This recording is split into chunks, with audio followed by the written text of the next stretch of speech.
All right, we get it rolling on the Krug Show after Niner football. Well, the 49ers lose the Super Bowl. Man, what a rough game that was to watch. Welcome to the Krug Show, brought to you by Pig and a Pickle, the best barbecue in all of Northern California. Check them out in Emeryville and in Corte Madera. They're open 7 days a week in both spots. We're also brought to you by Marin Auto Glass and Underdog Fantasy. And our Super Bowl trip to Las Vegas sponsors this week were Sharp Corner Sports Goods and Collectibles. They're at 205 Cypress Avenue in Pacific Grove. Give Anthony Catania a call at 831-521-5264. And also we are brought to you by valleyhillroofing.net, 209-481-6851. The links to both companies are in the description. And thanks to them for sponsoring the Krug Show and our week that was in Las Vegas. As we welcome in Kev, and we got Baller in the house, Danny, Rye, maybe later on JD, maybe later on Damon. We'll see how it goes. Guys, where do you start? What a long season this has been. I'll just say this.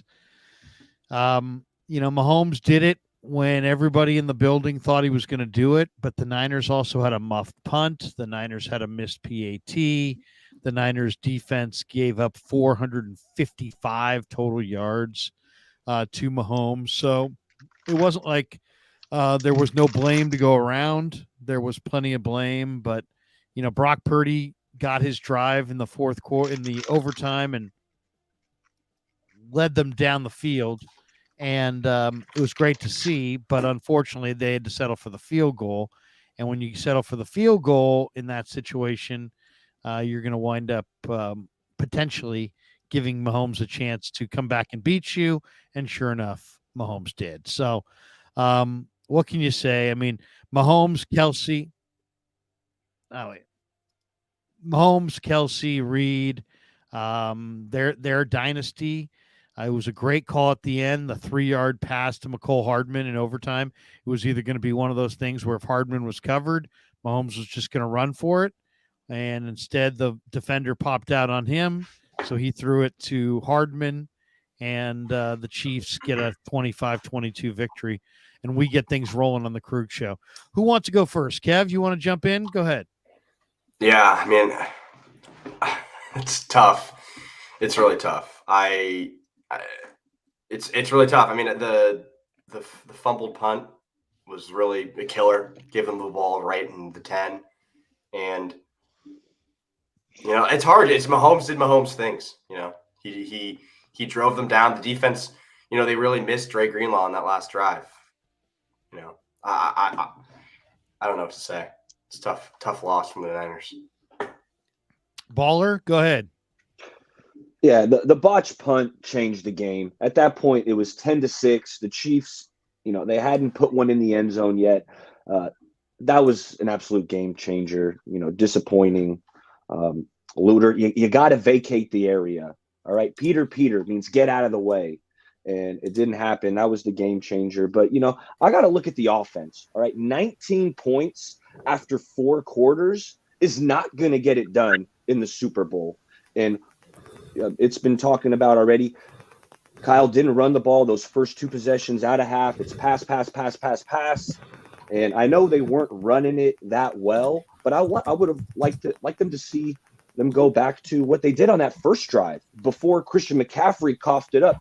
Offensive Player of the Year. That was a punch to the gut. I felt like if we would have got some points there, it felt like the Niners would have pulled this one out. But the offense didn't get it done.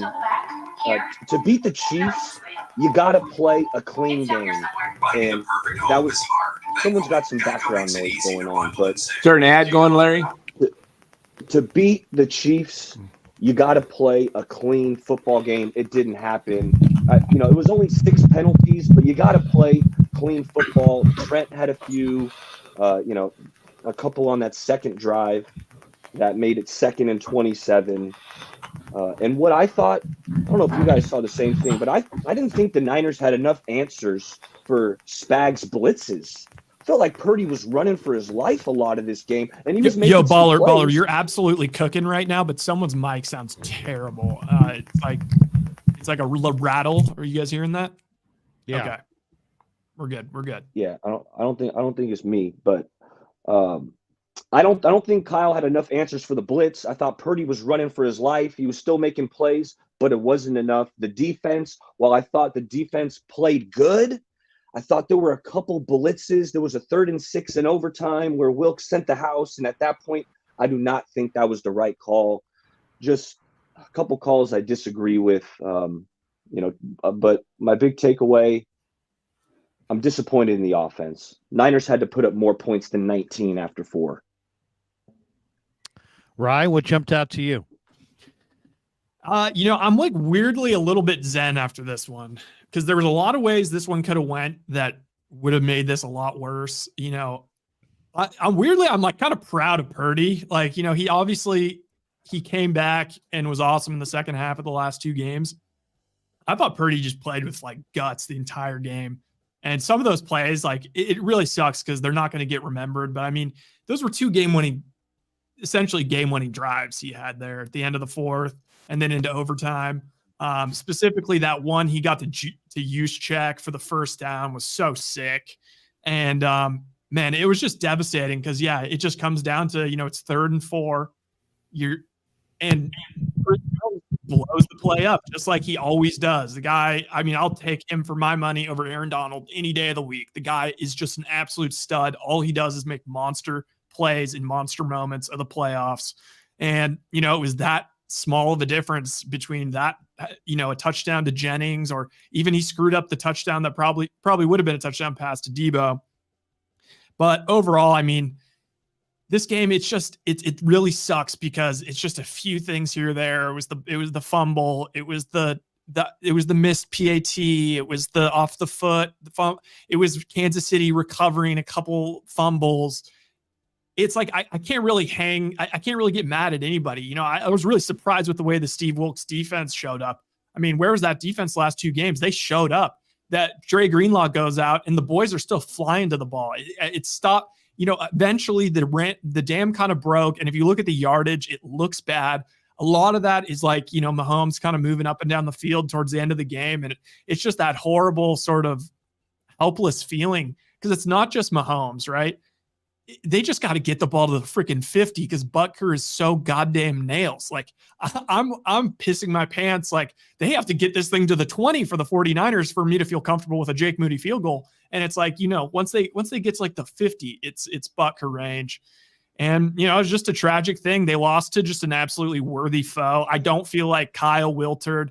I mean, big fucking nuts on the table for that 4th and 3 call. That was sick, to get the touchdown there. Yeah. I don't feel like Kyle choked. I don't feel like Purdy choked. Debo and Ayuk, that's one thing is for everybody saying, all the weapons. Yeah, they do have a lot of weapons. Debo, you get the ball in that guy's hands. He is a monster truck, and Ayuk has some of the prettiest footwork in the league. He gets open, but like Ayuk's good for, 4 balls a game, 5 balls a game. But like Snead and McDuffie had them boys in clamps. You didn't see any separation, and it seemed like the 49ers offense was kind of stifled. Like they couldn't really do what they wanted to do. And I think all things considered, when you talk about Spags maybe being the greatest big game coordinator of all time, that defense, we got to give credit to the Chiefs defense. I mean, they haven't allowed 30 all year. They were I think they were just the superior team today. It just really sucks. Just that final Mahomes. I don't know. I still don't. Maybe I'm still in shock, but I'm not too doom and gloom. I kind of accept it. It just is what it is. Danny, go ahead. What'd you think? Well, like Rye said, I don't feel like there's a lot of blame to be passed around. The muffed punt. I don't know if Luter even heard Ray, in that loud of a stadium, and he was a good 10, 15 yards. Who knows? I don't know if he heard it late, but that's a kind of a fluke thing that happened. The fumbles by McCaffrey was kind of offset by Pacheco, so that's kind of a wash. You can say, well, the Niners were going to score and go up, but then Pacheco fumbled at the 5. I disagree. That's the offensive player of the year. I mean, fumbles happen, but that's brutal. it happens. But here's where I'm looking at 2nd and 4 in overtime. Ball's on the 9-yard line. Debo goes in motion to the left. McCaffrey's getting 4 to 6 yards a chunk every time he goes to the left off of Williams. The play was there again. He goes to the right and gets stuffed for nothing. 3rd and 4. McKivitz just lets Jones. McKivitz didn't pick up Jones, who was right in front of him. Kittle chipped somebody before going out, and Burford picked up his guy. Jones had a free path to Purdy, who had to just throw it away. But if you watch the play again, Ayuk was wide open in the middle of the field in the end zone. No one was within 10 yards. But because he didn't pick up Jones, he didn't have time to even see Ayuk. So I think that was a missed coverage on McKivitz, because it was, I don't know why he stepped out to the right and he who am I supposed to block? And Jones just ran right through. I watched it like 5 times. I was just like, oh my goodness. And I know you kind of got to go for the field goal there, because if you don't score, then the Chiefs only need a field goal. But my goodness, when you give Mahomes the ball to win the game is what you don't want to do. And they just shot themselves. They shot themselves in the foot too many times. I mean, that's just basically it. Their defense had only given up 1 touchdown to the Chiefs on a 16-yard drive at the end of regulation.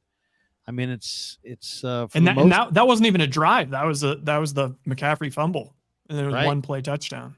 Yeah. So can you guys hear me all right? Yeah, we can hear all you. right. Part of the reason why I didn't have a take in the beginning is because there's terrible echo. So my mic was all fucked up. But Danny, you're right. I think the play of the game the play that people will keep replaying for the next few months is that play where Chris Jones goes unblocked. He goes unblocked and forces Purdy to basically just throw it away. And I'm just going to show it. We might get flagged for this, but I feel like everyone has to see this, because this is just I don't know what McKivitz. Just keep the sound down. You'll be all right. Yeah. This is McKivitz here. Look at this. This is Jones lining up right here, I believe. And you can watch McKivitz on this play. I'll turn the sound off.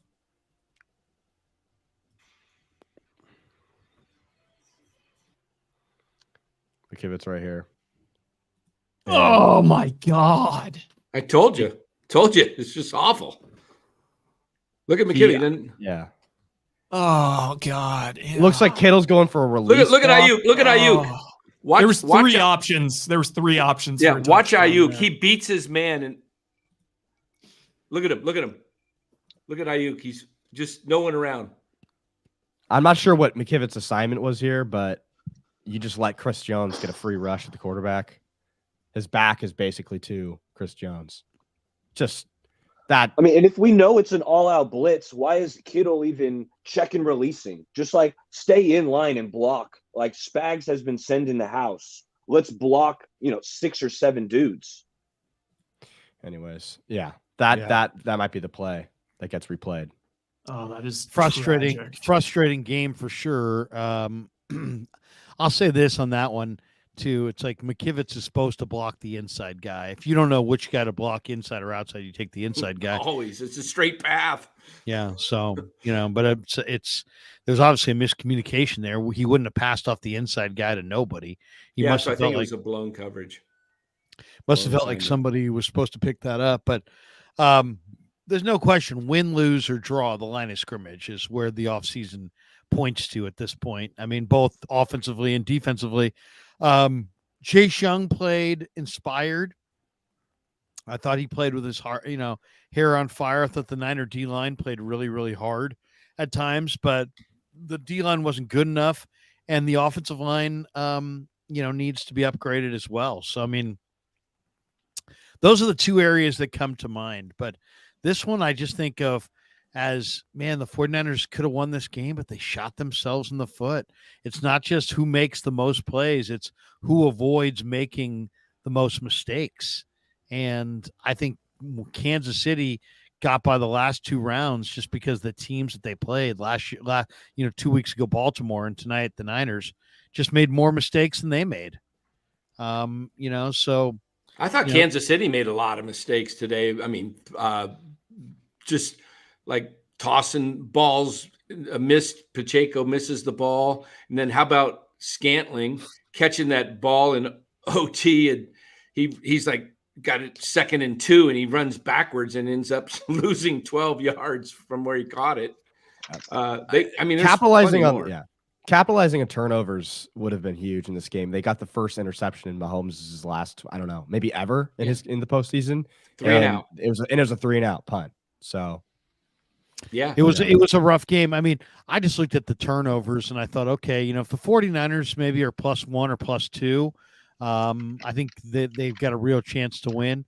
They were even in this game, and they made just enough mistakes. I mean, you leave a point on the board on the missed PAT that burns you at the end of regulation, and then the muffed punt, which looked like it was on Ray, but in reality it was not on Ray. It was on the rookie Luter. Those are huge game changing mistakes. I thought overall they did a nice job. The defense made a number of plays early on, but man, if you said give me the number one reason they lost this game, I hate to say it, I just really think that the loss of Greenlaw, you lose a player like that. That's a great player, and they needed to keep him healthy somehow, and they couldn't. And they got to this part at the end of the year, and Flanagan Fowles made a couple of nice plays, and Burks tried hard, but they lacked some quality depth. They lost Aziz. They didn't. I thought Burks was late to the flat a few times, where they're giving easy completions to the flat. They're turning upfield. They're getting 7, 8, 9 yards, where you feel like Greenlaw is there to make a tackle for a minimum gain. I agree. Jair Brown played really well in this game. But there's going to be a ton of turnover on the D-line. There's going to be some additions made on the O-line. It sounds like Trent Williams wants to come back and play another 2 or 3 years, so he'll be back. They've got the extension for Ayuk and all that coming up. But, man, very frustrating loss because you kind of felt like they were the better team. At least I did. I don't know. How'd you guys feel about the matchup today? Yeah, I think the Chiefs were the better team. I think the Chiefs, coming in, I thought the Chiefs were the better team. Better defense. I mean, they have all-world corners. They have a better. I think in terms of when you get deep into the playoffs, especially these big games, the interior pressure is where it's at. And just Chris Jones and those guys, I think that their defense was definitely better. Their special teams, which nobody talks about. I mean, having Butker, it's like having Justin Tucker. He's automatic. The guy literally doesn't miss inside of 60. It just doesn't happen. And then when you consider Spags versus Wilkes, and then it's okay, so maybe the Niners have maybe a scheme advantage on offense with the way they run things. But ultimately, I mean, they have Patrick Mahomes. They have the best quarterback in the league. So. Yeah, I don't want to be the guy that says this after they lose, but I never really felt good about this game this entire week. It's just because of Patrick Mahomes, and what do you know? Patrick Mahomes does Patrick Mahomes things. That last drive, he did the classic run up the middle for a huge killer first down. Question for you guys: do you think Kyle took the ball in overtime because the defense he thought maybe was tired? Definitely, because. They were running the ball that on in the presser. He answered that question in the presser. Oh, I didn't hear that. He said they received the ball because they want to get that ball the third time. Because if they score a TD, Chiefs score a TD, next score wins. They wanted the ball first for that third possession. That makes sense. Field goal. It's Niners ball. Field goal wins it. Right. Makes sense. That makes a lot of sense. I mean, interestingly, Mahomes said in the post game that they were going to defer if they won the toss. They wanted to have that 4 downs of knowing what they needed to do. I mean, it Which felt is kind pretty of how it played out. unstoppable, right? Like it felt like, okay, they have 4 downs to get every first down, and they just have Right. to get to the 50-yard line. Like it just was so quick. I think if the Niners would have scored, I disagree a little bit with just the notion that the Chiefs looked like the better team out there. I thought in the first half the Niners dominated, and the score didn't even completely reflect how much they were dominating. Like that needed to be like a 17-point lead at half. But due to whether it's the CMC fumble or whatever it was, but at halftime, the Niners felt like they were in control of that game. The second half, things did kind of shift, and once it went to overtime, I started getting nervous, especially when Debo pulls his hammy. He didn't look like he was 100%. No, he couldn't cut. He couldn't cut. There was just a lot good. of adversity the Niners had to overcome in this game, and they couldn't overcome it. Yeah, I also felt like the Niners, when they were driving and they were running the ball in overtime, I don't know why you just abandoned the left side, because they couldn't stop it. They couldn't stop it, the Chiefs. So I would have just kept pounding, over Williams, and you had Debo leading on a in motion, so he could be a lead blocker. They tried to do that misdirection, and it worked with Mitchell. Mitchell came in for the one run and got 3-4 yards to the right side, but they didn't run well to the right side of the line as much as they did the left side. It seemed like they were just pounding the Chiefs, and they couldn't stop them on the left side much. And I would have just stuck with it because they were moving the ball. It was 2nd and 4th and 9-yard line. Get that first down. They got it to the 5. They're going to punch it in. And now the question is now there's a whole different type of pressure on Mahomes. Because once you got it to Mahomes got it to the 35-yard line, it was like, okay, we got this at least tied. There's no pressure on him. It's like, let's just move it and go for the touchdown. There was no pressure at all on the 35-yard line once they got there. I felt like the Niner D-line also, if you watch this game closely, I felt like they got held a bunch, and it just didn't get called in this game. Not one. It was another one of those frustrating games where I felt like their D-line got held. I tweeted out a play on that too, Larry. There was one where Javon Hargrave just gets, gets hugged. Yes, I saw that. He gets hugged while Patrick Mahomes is able to escape out, through the left side and make a play. There was in overtime on the 3rd and 6 where Wilkes sent the house, which I would have disagreed with, but nonetheless, he sent the house. Looked like Jerick McKinnon just tackled Fred Warner. He didn't even try to block him. He just wrapped him up. So those were a couple plays. I agree with you, Larry. I thought it was a vintage performance from the 49ers defensive line until the end of that game. Lots of good sacks. I thought Hargrave actually, stopped some runs. He that was kind of his thing that was coming to this game. And he wasn't stopping the run, but he had a couple key stuffs. We've given the D-line a lot of flack, the last couple of months, but I thought they showed up today. Nick Bosa, 10 pressures. Like, Bosa was awesome. Armstead was making plays. Randy Gregory threw the left tackle around. Like, the D-line showed up. They're not the reason the Niners came up short today. Bosa was awesome. It seemed like there was one play where they called the timeout that Wilkes and Shanahan were disagreeing about a call. That's what it looked like to me. I don't know if that was indeed the case, but I think the D-line got really tired on that last drive because there was just no pressure towards the end. Towards the end, Mahomes had so much time in the pocket. Right. Let's get through some of these. Loner Incognito says, wish this could be a better SC, but it's super chat. Oh, super chat, but it is what it is. Niners did what they did, but not enough. Well, no doubt.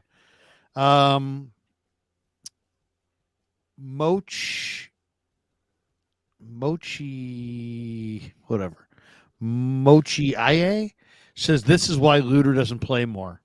Oh, come on. How special teams play. Gold Rush. Shanahan refuses to run the ball. He did get a little pass happy in this game. Juan Camilo. Don't understand how the Bucs beat Mahomes so easily. Loser Incognito. This one is hard to blame anyone, but this came down to either team, and unfortunately, it was not the Niners. Ready, set, rush. Absolutely brutal game. We had possession after possession and didn't score enough with all the opportunities they got. They botched a PAT. That gave them a chance for overtime, and it cost San Francisco. Purdy extended so many drives. He's 100% the guy. Yeah, Purdy looked pretty good. He definitely did not. They didn't win, but he wasn't the reason they didn't win. I'll say this about the extra point. Could it have cost him? Possibly. But I think the outcome I don't think we would have seen overtime if Mahomes needed a field goal. I think he probably would have punched it in there with about 10 seconds left, and the Niners would have been really – I was just happy they went for the field goal with 6 seconds left. I was just like, please don't throw a touchdown because 2 more seconds left, 1 more chance. I think, very strong possibility Mahomes figures a way to get that in. Purdy is not the problem. I thought he played well today. He played well. Defense is legit. You got to give them props. But the play on the final drive where he escaped the pressure and then threw to Juszczyk. Oh my God. Beautiful play. It was awesome. Oh, There was a bunch of pressure like that. That was, Purdy was under duress. That's where probably my biggest criticism of Kyle was I don't think they game planned enough answers for the Spags blitzes. It felt like it really threw them off. And like Purdy had to make a couple of these improvisational plays, make a guy miss, escape the pocket on the run and throw it. So Kyle, I thought Purdy had a few. Maybe look at some answers to beat the blitz. I thought also, there was a couple plays where you just got to tape your hat to the Chiefs. Like, I thought that one ball to Debo in the end zone was an absolute dime. It just was perfect coverage. Ayuk had one like that too. I think if there was a problem schematically, there wasn't a good enough passing game. Like people weren't open. They didn't scheme them open well enough. I don't think that they should have ran the ball more. The CMC ran for 3.6 a carry, and they ran 31 times to 24 passes. Yeah. He on that last drive, CMC was doing some vintage stuff. Maybe they should have ran it on that, one of those last downs, but I don't think there was a lack of running in this game. Now, there might have been a lack of Debo overall, but I don't know if I can blame Shanahan. I mean, Debo had 3 carries for 8 yards. They threw it to Debo 11 times. He only caught it 3 of the 11 times. Yeah. So there's 8 misconnections there somehow, some way on somebody. I have a question. Jawan Jennings needed to rock more. Yeah. I mean, Jawan Jennings was balling out there. I thought he was spectacular. Well, how do you not sign him now coming back? You got to sign him. I would even consider signing him, and I don't know if you can trade a Debo, but Debo's kind of starting to show a lot of soft injury. Got to sign Ayuk too. That's what I mean. You got to sign Ayuk. I don't know if there's a player in the draft out there that's young, it could do some of the things Debo does. I don't know. I got a question. Kyle will take a running back in the third. I got a question for you guys. So there was 2 plays.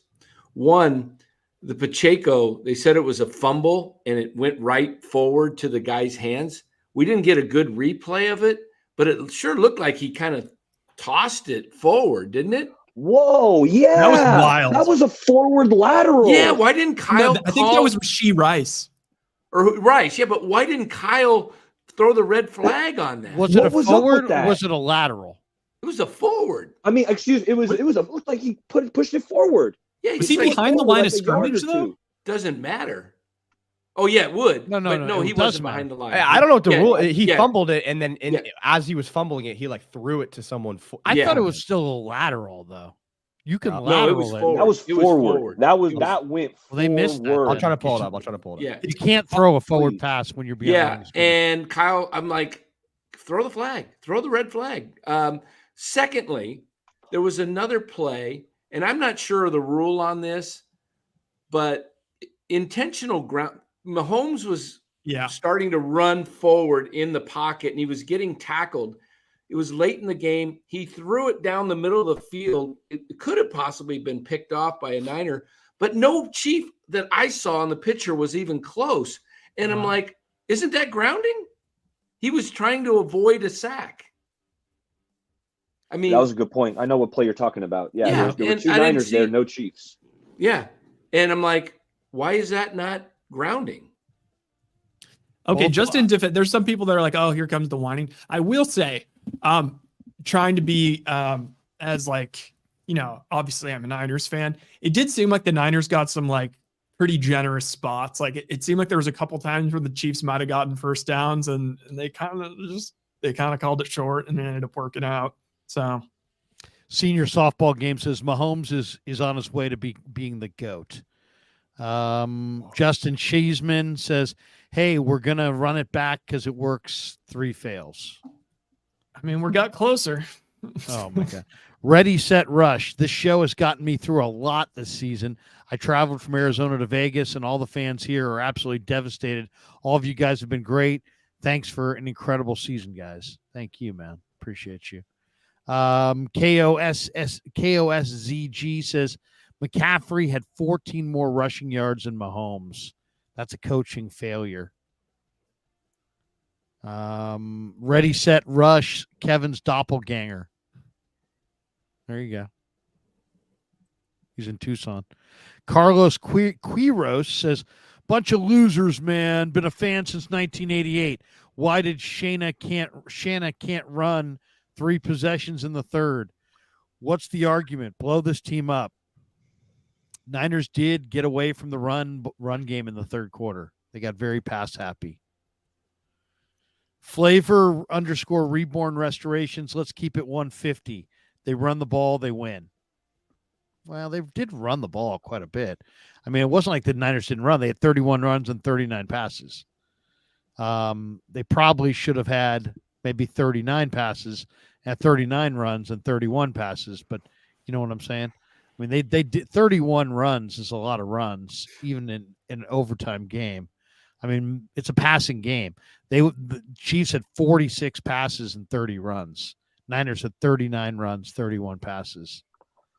You can always say you want to see more McCaffrey. I want to see them run more effectively than they ran. Eloy Rodriguez says, I finally figured it out. We have our own Kyle McCarthy. We need someone to get us over the hump. This is on Kyle. Okay. Offense scored 19 points, man. Yeah. After 4. That ain't getting it done. That's not enough.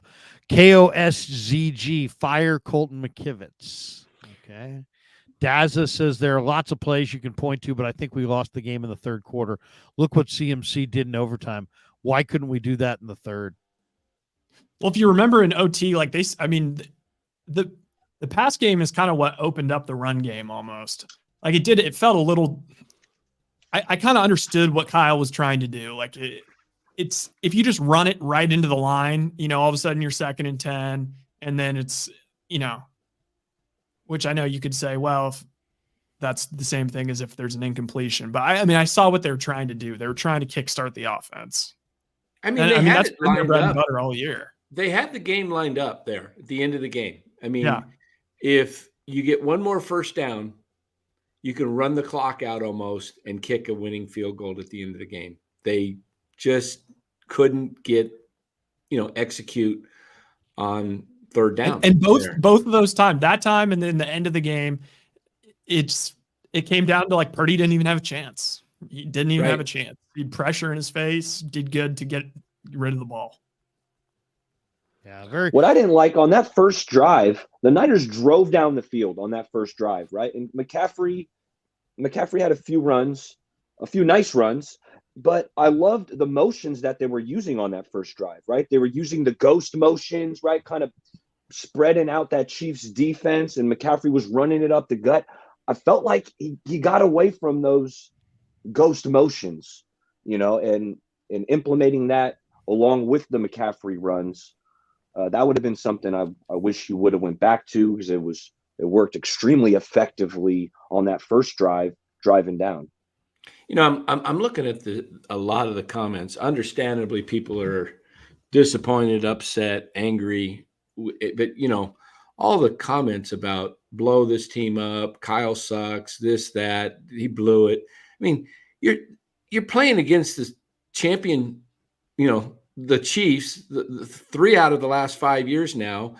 It was an excellent game. It was I don't think any team so much lost the game as Mahomes won it. I don't see that the Niners just like choked here. Could they have done a couple things? Yeah.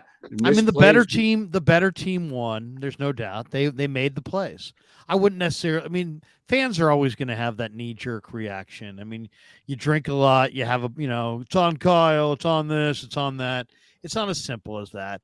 They lost by 3. There was a lot of game point plays in this game. To me, the special teams mistakes really are glaring. Right, those things really stand out. But they just didn't quite have enough tonight. I mean, they just didn't quite have enough. They didn't, Greenlaw would have helped a lot. He wasn't there.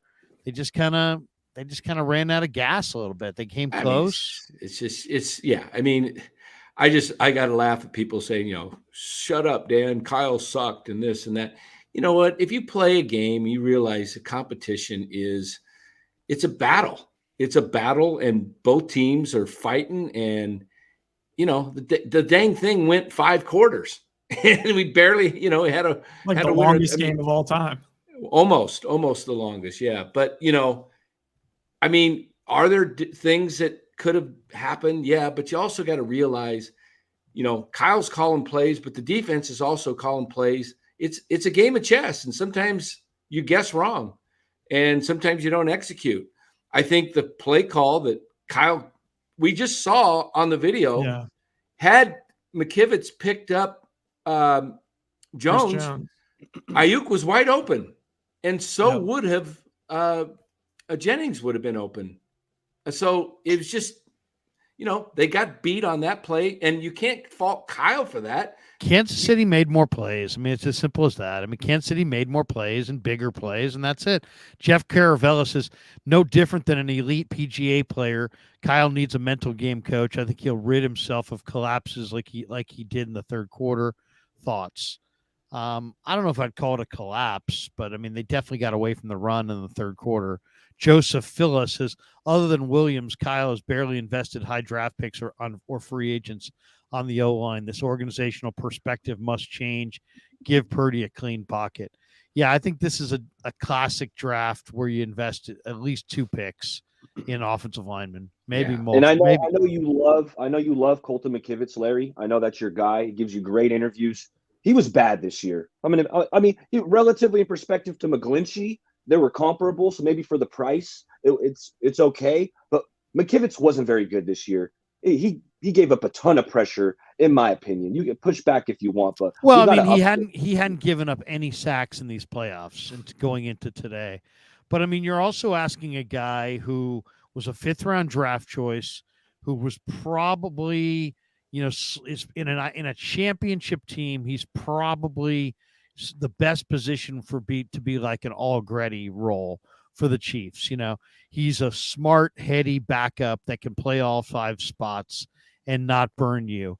And instead, they've used him as a starting right tackle all year. I don't think he's a starting right tackle. I think he's a cerebral jack of all trades guy who is a serviceable right tackle at best. They need to invest in that position. There's no doubt. No doubt. And I've been like kind of negative, like when people have said like, oh, why don't they invest more in the O-line?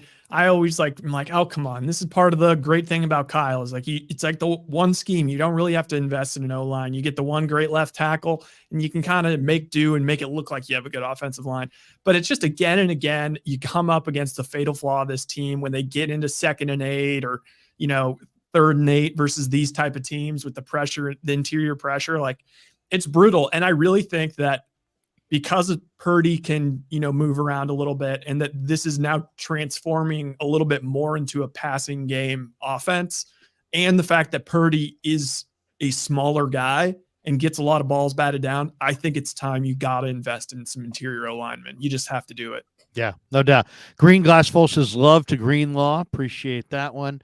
Philip sucks. Wilson That says sucks. He's going to be out a long time. Moody missing the PAT hurt. Ball rolled off his ankle. It wasn't a block. He missed many more extra points all season. I knew That was this his shit first was one, gonna I think. catch up to the Niners. Yeah, burned them this week. Rome Gut Level says Kyle chokes. Know who wins Super Bowls? Belichick. Demote Kyle to OC, hire Bill, or cut Kyle. Don't care. We had the better team, not the better coach. These are really. I'm still rocking with Kyle. Christopher Yeah. Lockwood says Rome Gut Level. It's fans like you that know nothing about football. Another no holding calls. It's rigged. We need to score after that interception. Joseph Ernberg. Niners are forever going to be a glorified Cowboys team. Cut McLeod. Get rid of Kyle. He will forever be in high school or in his father's shadow. Cut McLeod. What did he do wrong? He says he I just guess thinks after the ball hit Luter. he could have just fell on it. He could have just fell on it. He tried to advance it and then he fumbled. Jeff Taylor says Shanahan is an OC, not a head coach. Charlie Sinclair says Kyle throwing 6 times to start the third quarter, not good. I would have liked to have seen them run the ball in the third quarter as well. Connor R says 49ers were a stop away from winning it all. Mahomes is the best quarterback of all time. It is what it is. Let's stop with the blame game. Yes. Gizmo Maltese. Kyle is Marv Levy. Green Glass Full. Purdy was better than Mahomes or Machines. G. Vaughnese. CMC fumble was the killer. 0 points on that drive. Yeah, that was a. In the first quarter, it was the yardage was 129 for the Niners and like 19. Yeah, they were Chiefs. blowing. And The they were up defense came 3-0. out balling. Yeah, it's kind of shocking, like that the Chiefs ended with 450 yards. Like it was for a while there. They were showing those graphics, like this is now. Yeah. The How defense, much of that the was defense in? good. How much of that was in the last 2 or 3 drives? Though it was like, Yeah, exactly. I mean, over 100 for sure. What was the over under 50? No, 46 and a half, 47 and a half. It went way over. Look, I'll give props to the defense. You No, it hold ended up at Mahomes to 47. 19 points. 25 to 19. What was the final? 25 to 22, 2. Yeah, so 47. but just barely under. Just The Niners said- defense held Mahomes to 19 points in the first 4 quarters. That's good. That's Yeah. good for Mahomes. I thought the defense did everything they could. Especially just when so you factor in 1 touchdown off of the freaking gimme. Yeah, yeah, exactly. One of the touchdowns is from 10 yards away. It's there's so many the tough thing about this game is that it's such a close game that it's hard to be.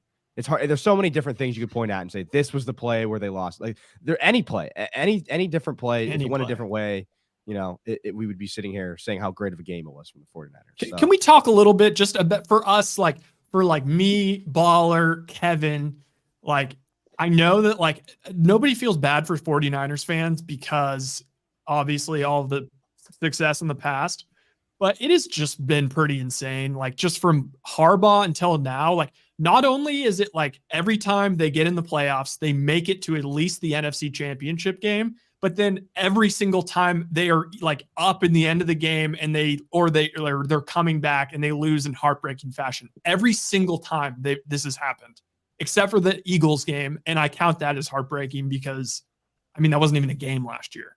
So It's been and outside of that Eagles rough, game, they've lost to the eventual Super Bowl champion at each time. They haven't been able to Absolutely right. finish. It They have stinks. not been able to finish. Yeah. It's been in my rough lifetime, for I've us. seen the Niners lose 6 or 7 times in the NFC Championship or the Super Bowl. Well, they've had And the most no one championship outs. appearances, NFC Championship Yeah. appearances of any team. They're 19 or something Hang like the that. banner. Well, it just kind of shows too that Mahomes, it's like this is Mahomes' time. He's probably got 1 or 2 more in there. He's probably gonna. He's a great. I wonder how long Reed goes, or does Reed hang it up? He's got Mahomes. Okay, here, can I just plead to the rest of the NFL? Like Mike McDonald like shows up and he's the sexy guy and like, he's the coordinator for the Ravens for a year and now he has a job. Can someone please hire away Spags? Get this man off the Chiefs. The guy's too good to be a defensive coordinator. Get him a head coaching position. It is not fair that they get to just keep Spags and all the continuity year after year. Doesn't matter. He doesn't want it. This is a talented, super talented Chiefs defense. But even in the years where they weren't like the most talented, the guy has them ready to play and showing up big in every fucking playoffs. It's frustrating. Yeah. I'm curious if the outcome, let's say the Niners, that last drive that the Chiefs had in overtime to win the game, had they turned it over, fumble, INT, missed field goal, would we be hearing all the comments of the negative comments that Kyle sucks, that the Niners got to blow it up? They would have won. So what would have changed? What would have been different that, had they something like that happened? I mean, Danny, people who just are going to always deliver hate in the post game. You just got to get used to it. The guy says, Niner gang, 30 years, no Super Bowl. F y'all trash talkers. J.E. Olage says, member for 18 months. Fire Shanahan. Purdy doesn't have it. Oh, great. Jamie Allen, being up 3 on 2 critical drives made defense play soft. Christopher Lockwood, after the first half, after the pick, we needed to run off of Trent, but instead it was 2nd and 18, and we let them off the hook. Trent had a couple, I love Trent. That also was a total drive stopper when he had those 2 penalties. Yeah. Yeah, that was huge. That was absolutely huge. Absolutely huge. Gosh darn. Yeah, I mean, the Niners shot themselves in the foot a couple times, and that was one of them. That was one of the drives where it's like, you're in the Super Bowl, Trent. You can't. Wasn't it back-to-back plays? It was back-to-back plays. Yeah. 2nd and 27 after they lost. And weirdly, you could say like the 49ers, like their best offensive players, like they all had moments where they just kind of just boneheaded stuff. Trent with the 2 penalties, he got beat a couple times. CMC with the fumble, Debo getting his ass clamped up. Ayuk, he was getting clamped. He had a miscommunication with Purdy. Kittle, I don't know, we're not watching the all 22 here, but Kittle did have that sick. That 4th down was sick. That was epic. We all have to acknowledge that was epic. Yeah, but that he was awesome. Quiet. How about that one pass? I think it was to Debo where he was wide open in the end zone, but again, Purdy had to. It was Chris Jones. Chris Jones. Yeah. Chris Jones against the Niners. He kills. Awesome.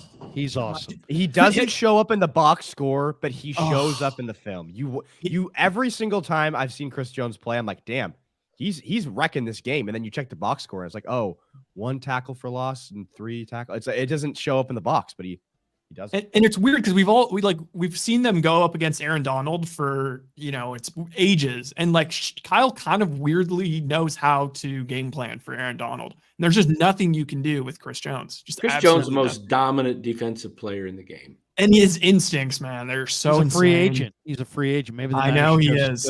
Go sign him. Tim Donnelly says you have to take the ball in overtime. If Kansas City scores a touchdown, it's game over. Kyle not running on 3rd down at the 2-minute warning was huge. Kansas City had 2 timeouts. Well, isn't the new rule that if you score a touchdown, the other team gets the ball? Yeah, isn't that the new rule? Yeah. Yeah, let's talk about that. 3rd down and 4 with 2 minutes to go. I thought that Kyle might run the ball and see if he gets 2 or 3, then maybe go for it on 4th down. I think that was the play of the game right there, because if they pick up the first, they're going to win. And if they didn't get the first, Kansas City was likely to call a timeout because it would have went down to 120 had they let the clock run. And then he threw it. It was incomplete, right? On the 3rd and 4th? McDuffie blitzed, and they threw it, and it was incomplete. I thought they should have. I was, I had a buddy over, Mark Graves was here watching that with me, and I was like, I think they should run. I think they should run around the left side and, hopefully try and pick up the first. But if not, you're forcing Kansas City to call a timeout and you're still in field goal range. Obi1_49 says Kyle needed to take this Super Bowl. Had he gone for the touchdown instead of the field goal, but failed, I tip my hat. Everyone knew there's no stopping Mahomes if only 3 is required. Yeah. That was a crusher. Into Quiet, it says, bummer ending. Both teams left it up for grabs. I mean, you think about that, Larry, the only needing 3 with 2 minutes, basically, you're going to get the ball at the 25. With Butker, you only need 35 yards to be in field goal range. So we saw it and the you got 13 4 seconds downs to do it. Yeah, 4 downs to do it. Like exactly. it felt like impossible. It felt like they needed. I was like, in my mind, I was like, they need a turnover or some like crazy offensive holding to push them back. But even if they got an offensive holding, like it would have just been like a little, just a little like 7-yard pass across the middle of the field to Rice, and then he would have run it up for another couple or to Mahomes. Like, watching Mahomes do his thing is just, it's like everybody's sitting there going, watch this guy, he's about to do it, and then he does it. What down was that big play to Kelsey in the last 20, 30 seconds? Third where he got down, 22 boys. yards? Was that third down? Third down, 3rd and 7. Doggone, man. If they could have stopped him there, that would have been it would have been pretty easy for Butker, but it would have been a little pressure kick because it would have been a 50-yarder. You know what? Fred should have ran right through. Someone they tried to run like that little rub, like a little screen on him. They tried to screen him off, and Warner had to go around him. I want to say it was outside of, 2 yards that they're allowed to kind of make. And I think Warner should have just ran right into the DB who was trying to kind of pick him. And I think it would have been a flag. But going around him gave Kelsey a couple extra steps, and, he ran for some yards after the catch. Uncle D's show said the punt return that was fumbled, why not dive on that ball? That was a game changer. Yeah, I thought he could pick it up. I got to give, there's a couple flowers, now that the season's over, I do kind of want to give, there's a couple things, there's some flowers that need to be given in this game, because there was a couple guys that would have just been, how about Chris Connolly? What an awesome game. What an awesome game. Just absolutely leveled the guy. Absolutely leveled the guy on the punt coverage. So sick. Had a huge 3rd down conversion. Like, just showed up. Absolute dude. Bring him back next year. Also, Fred, I know he kind of made a mistake on that one that Kelsey got, but also awesome coverage on the one to Kelsey in the end zone at the end of regulation. Just awesome. Awesome. Yeah, smothering all over him. I'm gonna give one too. I'll give it to Moody. He made a record-setting kick. Like what are the odds that he gets put in those situations when all the talk about Moody was, they probably just won't kick it in the Super Bowl because they won't trust him. They won't trust him. They give him a 53 and a 55-yarders, and he nails them both. Yeah, and one was with the game on the line. Yeah, and if we're giving flowers, flowers. I want to shout out Demo. I thought Demo was awesome. He's the one who ripped the ball out on Pacheco, forced the fumble, but I thought he was sticky. Like, how many times did Mahomes even throw at Demo? Wasn't many. No, he Demo had a great game. Ron Holder says the Niners need to fix the right side of their O-line and the secondary. Purdy was under pressure way too much. Losing Greenlaw was huge. Kelsey wouldn't have been so much of a factor if Greenlaw had been in there. Yeah, I agree with that. And season for reason, 49ers need to trade Decoy Samuels and George Brittle. 2025 season, 14 players' contracts are up, 12 players for 2026, and most are gone in 2027. Business decision. That reads like a Skip Bayless tweet. Yeah. Glass City says, I still think Kyle Shanahan can win a Super Bowl. I know everybody's blaming Kyle, but I think he can do it. I still have faith in Kyle Shanahan. I'm in the minority, but I believe. The guy they were up in the overtime. Like, it's so frustrating. They have the team. It's like, now we're going to have to do debates like, can Brock Purdy win a Super Bowl? It's like, they were up fucking 3 in the overtime. Like, of course they can win a Super Bowl. Like, Francisco Exactly. Leon, thank you, Francisco Leon. Seymour Ducats says thank you for what y'all do all season. Just got beat, have to accept it. Went against Tom 2.0 and lost. This isn't the last two Super Bowls. Boys played tough. Hey, somebody gets it. Fernando, super team and still lost. Got to look at coaching. Sorry, not sorry. Crazy boo boo chicken. They missed PAT, lost us the game. Let's be real.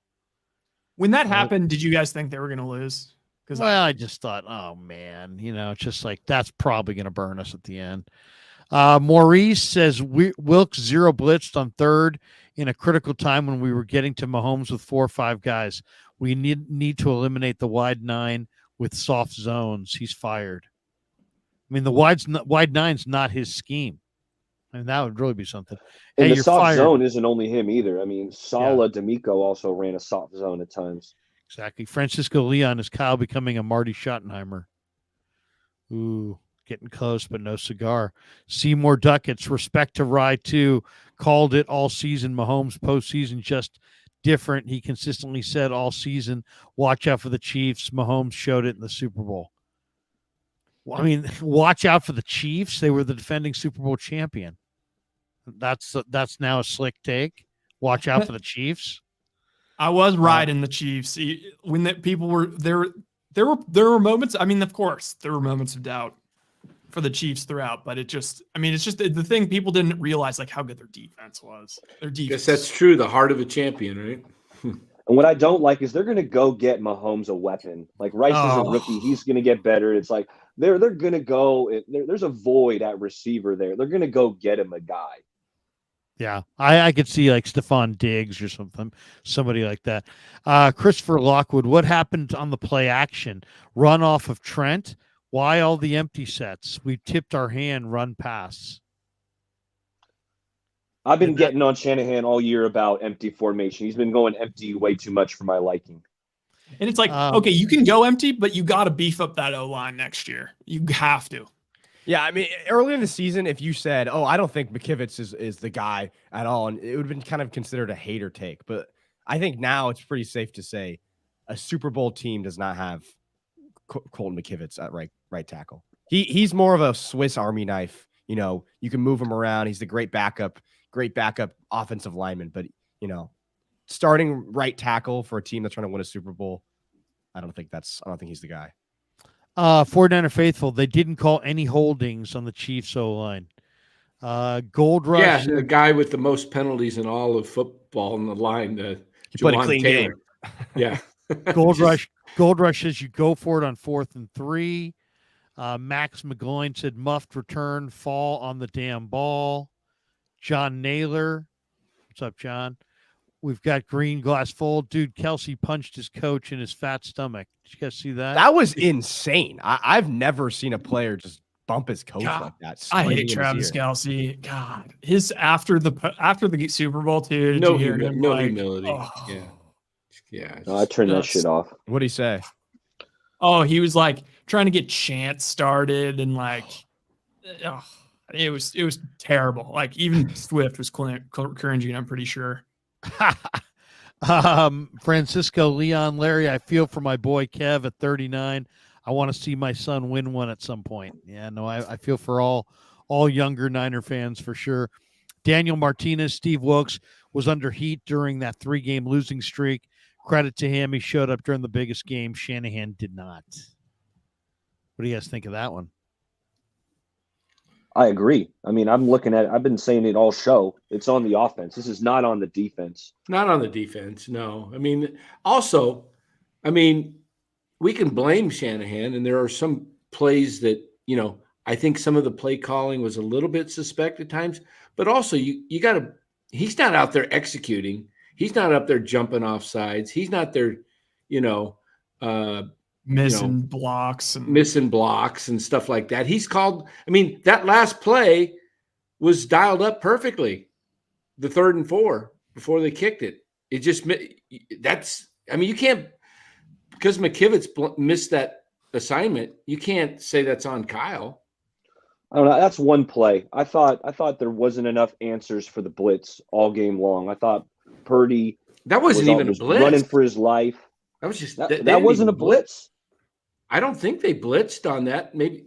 I mean, there's more than 4 guys rushing on that play. Was there a fifth? I thought They there said was 6, I think. Was there? Okay, That was okay. There was a backer that I thought the backer started coming and then he backed off. But when Kittle kind of chipped and then went out for a pass, I thought the backer backed off. Niner says, if I'm not mistaken, 0 points from 2 turnovers that we forced.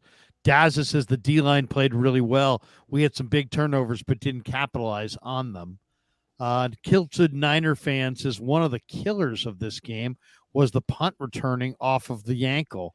That was a fluke play that went KC's way. Otherwise, nothing you can do about it. Yeah, no, I mean, they got the bounce of the ball went their direction. Christopher Lockwood said the freak injuries killed us. Greenlaw, Debo, Kittle went out.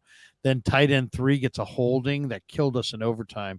We were so close. Yeah, no. Did that holding on Braden Willis? On Willis, but wasn't that the play afterwards where Juice got the first down? Yeah, so it was fine. So it was negated then. Yeah. It was negated. Yeah. Mr. 1R Gangster, couple of holds there too. Alex Delatorre. McKivitz was not a good offensive tackle. We knew it all year. That is a head coach's decision. It's Kyle. It always comes to leadership. Sorry, guys. I like you, but don't agree with you. A lot of it comes down to the salary cap too. You can't have stars at every position. Yeah, I mean, seriously. I don't think McKivitz or I don't think McGlinchey would have been a better option. No, I think they made the right decision. They got McKivitz. McKivitz was better for the buck for sure. He basically did exactly what McGlinchey did. Ready, set, rush. San Francisco being favored made no sense. Almost lost to the 7 seed, and then we're down 17 the next week. Meanwhile, KC went on the road and beat the 1 and 2 seeds, defending champs too. Why was San Francisco favored? I read something interesting on this. I had heard there was so much futures bets on the Niners winning the Super Bowl that for Vegas to hedge that, they made the Niners the favorite, knowing the money would pour in on the Chiefs.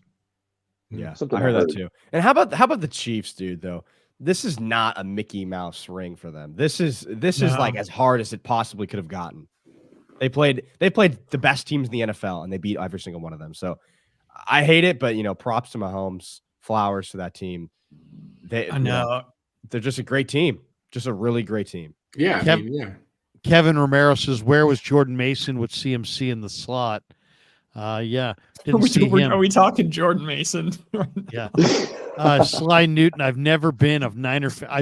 I've been a Niner fan since 81.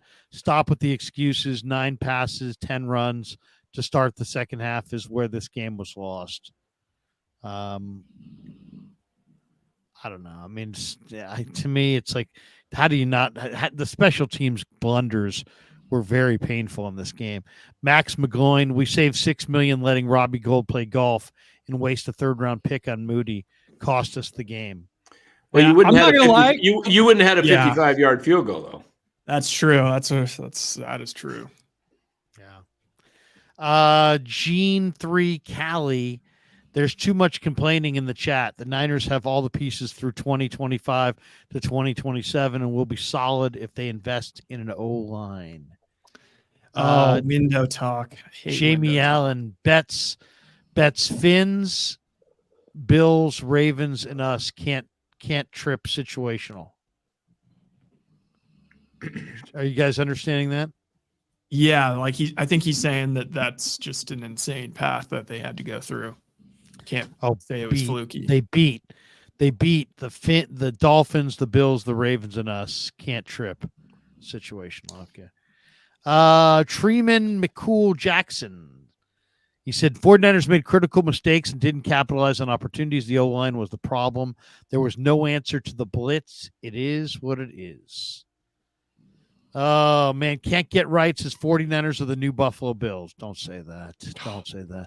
John Edwards, you got to score touchdowns in the red zone. Twice they failed in critical situations. No doubt. No doubt about that. If you're going to beat Mahomes, you better score touchdowns in the red zone. Austin Rodriguez, all right, screw all this sad talk. Do we have the key players, coaches, money, and all the good stuff to run it back next year? Are we losing anyone? Well, they got 60 linemen that are free agents. They've got to extend Brandon Ayuk. Other than that, it's a bunch of mediocre free agents. So, no. It looks like you also probably lost Greenlaw, though, too. Oh, and Jawan. I'd say Jawan's a little better than mediocre. Yeah. But Jawan, but I had counted Jawan gone. To me, this was no doubt his final year with the Niners. I mean, come on, you're gonna sign Ayuk. You've already got Tebow signed. You know, you can't keep everybody. He'll be a Tennessee Titan, is my guess. This was Brock Purdy in the post game. He said, "quote We have the team and the offense to score touchdowns, and I failed to put our team in the position to do that." What a class That's just because act. Brock's that kind of guy who says stuff like that. He'll wear it, but I don't think it's on Brock. Yeah, kilted Niner fan. All these ding-dongs talking about our firing Shanahan are ridiculous. Who the heck wouldn't replace their head coach with him? Remember the Tom Sula. The Tom Sula and the Chip Kelly years? Give me a break. Let me show you guys this. I think you guys were talking about this earlier. This is the play. The holds. Yeah. Oh, yeah. Play. Look at Hargrave. What's 79 doing? And Bosa's getting hold from behind. It did feel like they were almost emphasizing holding at the beginning of the game, kind of, and it just happened to get called on the Niners. And then, But then at the end of the game, I think they just swallow their whistles. Joseph Hernberg, staying within Kyle is idiotic. Staying within Kyle. I mean, what? Who else are you going to get to like? It's like you lost to Andy Reid and Mahomes. All right, like there's no. You're going to have another. Is Dan Campbell beating them? I don't know. I mean, who would you rather have? Who are you going to get? Don't tell me Belichick either, because he's not an offensive coach. Flavor _ Reborn Restorations. Wilkes played deep coverage for that last drive, made it easy to throw underneath, basically handed them the field goal. Oh God, I know. It's like what else do you green glass full. Mahomes, the hayseed, faux hawk, Kermit the dork. All right. Gregory Naramore. I think McKivitz played almost every snap this year. He's only in his third year and underrated. Trent can give him knowledge. There we go. We got a McKivitz fan. Daza, Kyle doesn't suck and shouldn't be fired, but he's the offensive genius and 20 points in one Super Bowl and 22 in another isn't good enough. I mean, Andy Reid's an offensive genius. Yeah. And they have Patrick Mahomes. And they only had 19 too. I mean, and the 49ers defense is worse. So Max McGloin wondering how the Purdy haters are going to blame this on Brock. Well, they're probably not going to. I think that what's going to happen to this game is it's going to just fade into the ether. And I think it was an awesome Brock game in a big, circumstance, and it would have gotten blown way out of proportion if they won. But instead, it's just going to kind of get lost to the wind. He's going to have to prove it again next year in the eyes of media. Christopher Lockwood, this game came down to 2 3rd and 4s. One was a tipped bad play call. The other, Jones forced Purdy to throw and had Jawan wide open for the touchdown. Yeah, he's probably right, to be honest. Bent's 7. Thank you. Hot Pocket says, I called it after the first half. First one to score will win the Super Bowl. Abu Marco 23. Bills of the early 90s, Eagles of the 2000s. This team has 7 deep runs in 13-year span. We are becoming a historic loser. Don't like to hear that. Ramsey Alvarez. I wonder if the coordinators didn't see the edges were wide open when they were running. They should have told McCaffrey to run it outside like Mitchell did. Mm-hmm. The dude says, Raider fan here. I'm not sorry, but you guys are good guys and fans. Good season. Thanks, dude. Thanks, dude. Inventive Films. Thoughts on the 49ers soft coverage during crunch time, just giving up everything underneath. bend but don't break, but then bend and bend and bend and bend and bend. I just feel like that That's- also that was highlighted by the lack of pass rush. The Niners, there was just their defensive line was tired, and it gave Mahomes more time. I don't know.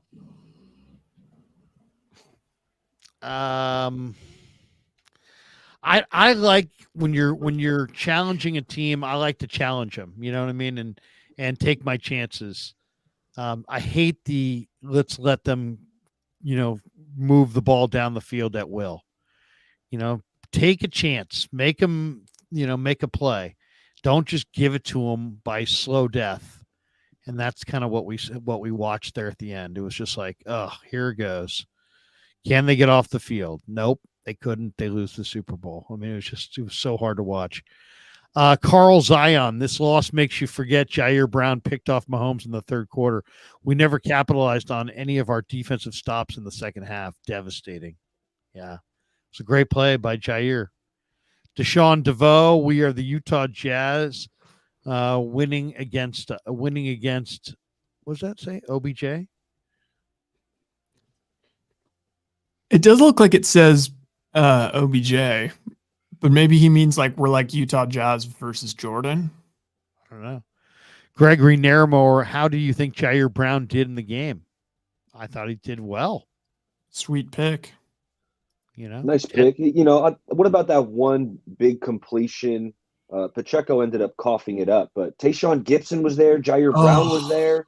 I wish someone could have swatted that ball away, but hey, Tayshaun Gibson played poorly in coverage. Yeah, he had a terrible coverage. Yeah, he was matched up on Travis Kelce a ton this game. I was surprised to see that's who the Niners decided to stick on, Kelce. Yeah, I thought Warner did a good job covering Kelce at times. We've got this one from Austin Rodriguez. The PAT ain't Moody's fault. That line didn't hold up. No, he struck it low, didn't he? Yeah. Didn't he strike it low? Guy blocked it with his elbow. Also, how about just more like heartbreaking things, but just they were so close to blocking the Butker one. Herbie Holland, Kyle never adjusted to the blitz, even on the missed touchdown to Jennings. Hell, everyone could see it coming, and they never had a play against it. Is that Kyle? I don't know. What was McKivitz doing there? Who is he? Who if Chris Jones isn't his guy, who is it? It wasn't the right guards. I don't know. I think that was a mistake. I think we're gonna see that tomorrow. Tomorrow, someone's gonna highlight that and be like, "This is his." I need Baldy to tell me what happened. Yeah. Gizmo Maltese, for an offensive genius, Kyle never seems to have the clever play he needs to win the game at the end. I mean, he drew it up. It just got blown up.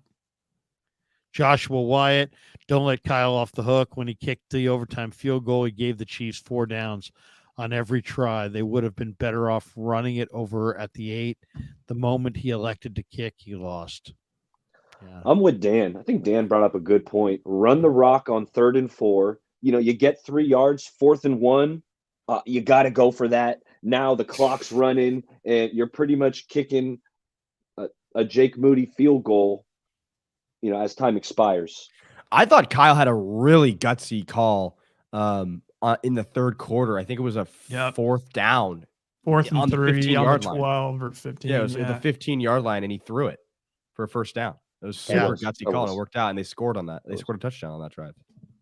I hate _yogurt. Team needs to rebuild and find a new offense. Brock can throw guys open and read a defense, stop the gimmicks, and trade Debo. Nothing but a diva now. Wow. Hard. Debo did not have a good game.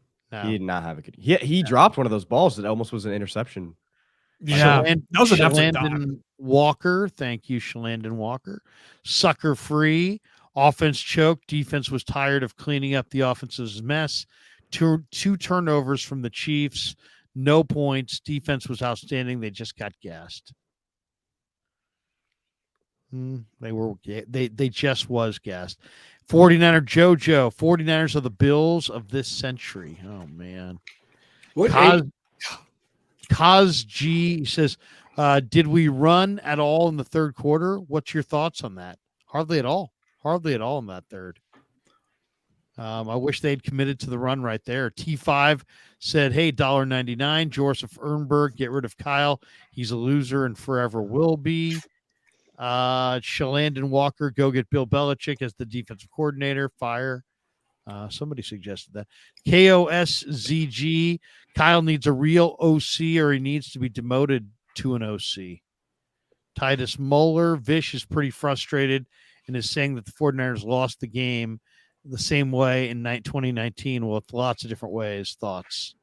I disagree because it felt like it did feel similar to the 2019 game where it was like they had the two and outs, they didn't capitalize, and then they had the muff punt for a touchdown. It felt like they were really selling, like they were selling the game away.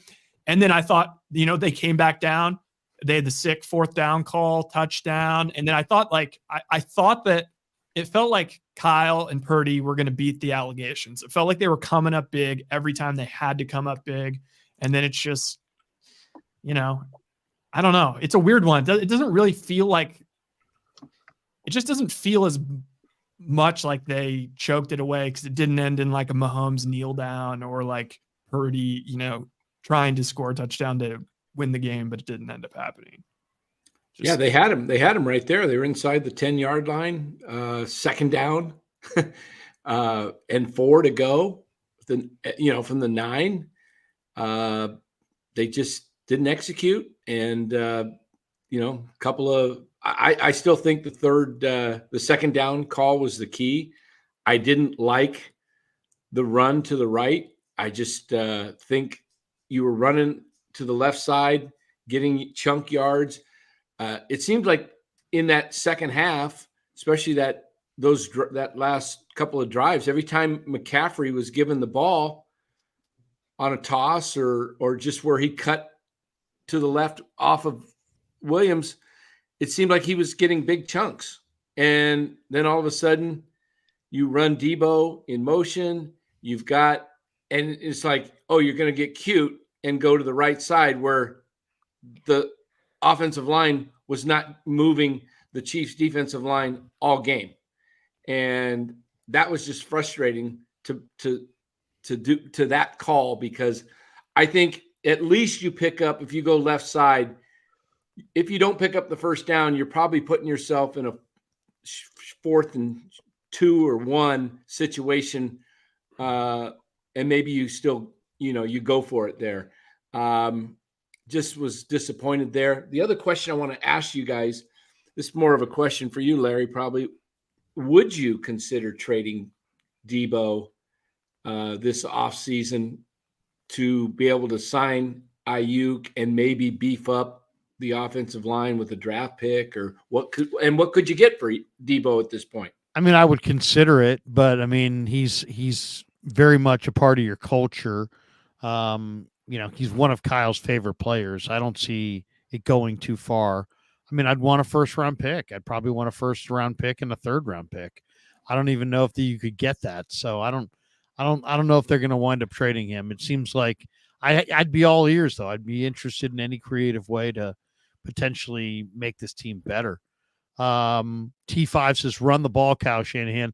They were tired. He runs the ball and we win. I'm so sick of this guy. To the defense of Kyle. Sorry.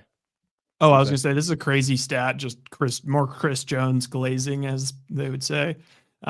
From Seth Walder, top Super Bowl pass rush win rates. So these are pass rush win rate percentages. Chris Jones, number 1 at 21%. Number 2 was George Karlaftis at 17%. Then Chase Young at 15%. Nick Bosa at 15%. Michael Dana at 11%. Chris Jones, 21%. Wow. Glazing.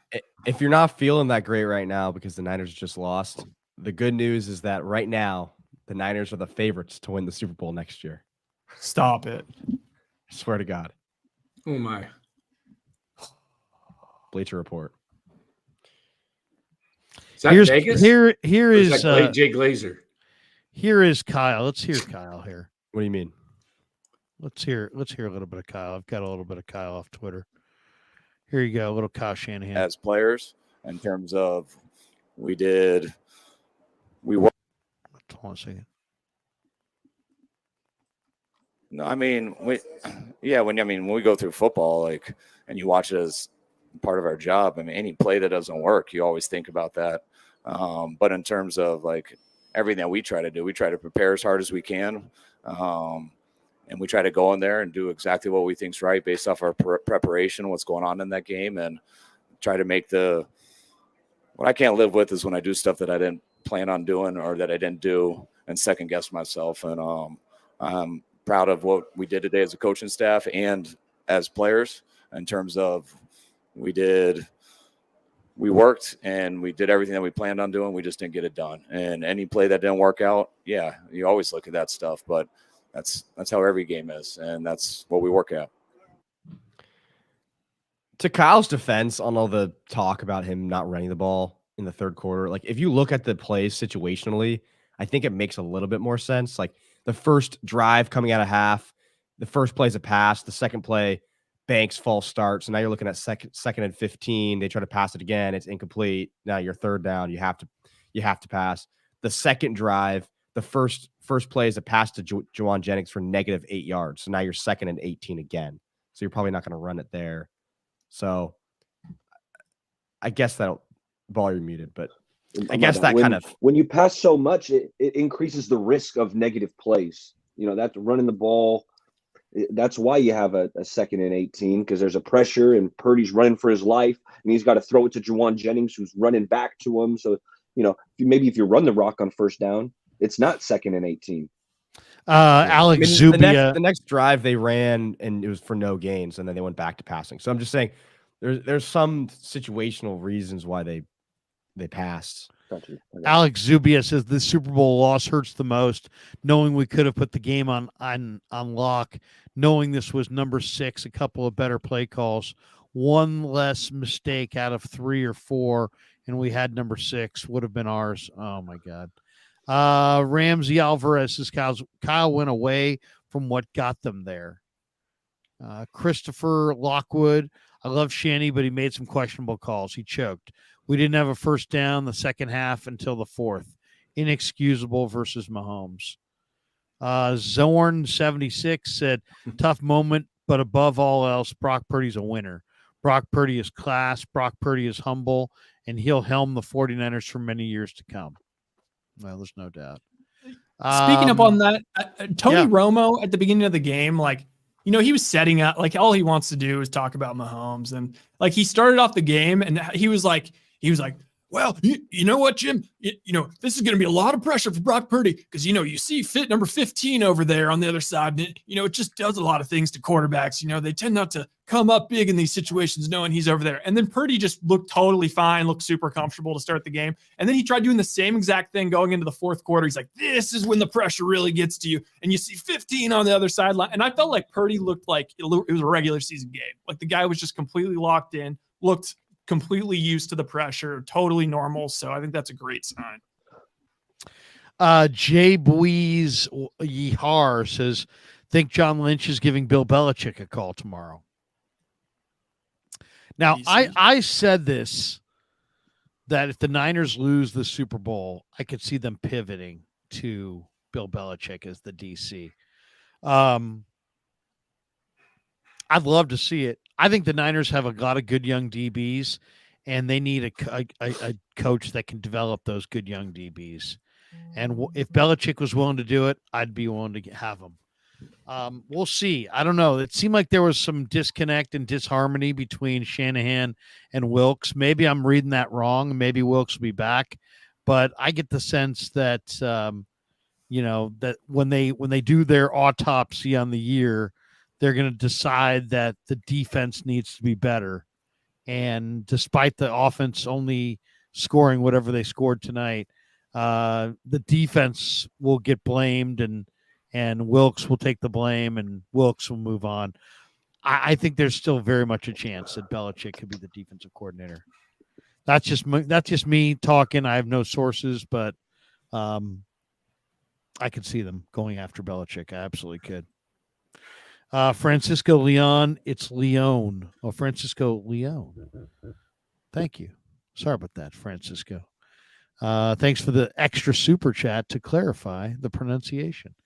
I hate _ yogurt says team is not getting any younger, though. Plus, using the same gimmick on O and D, both sides of the line need rework. Keep Ayuk and Jennings, draft new number 2.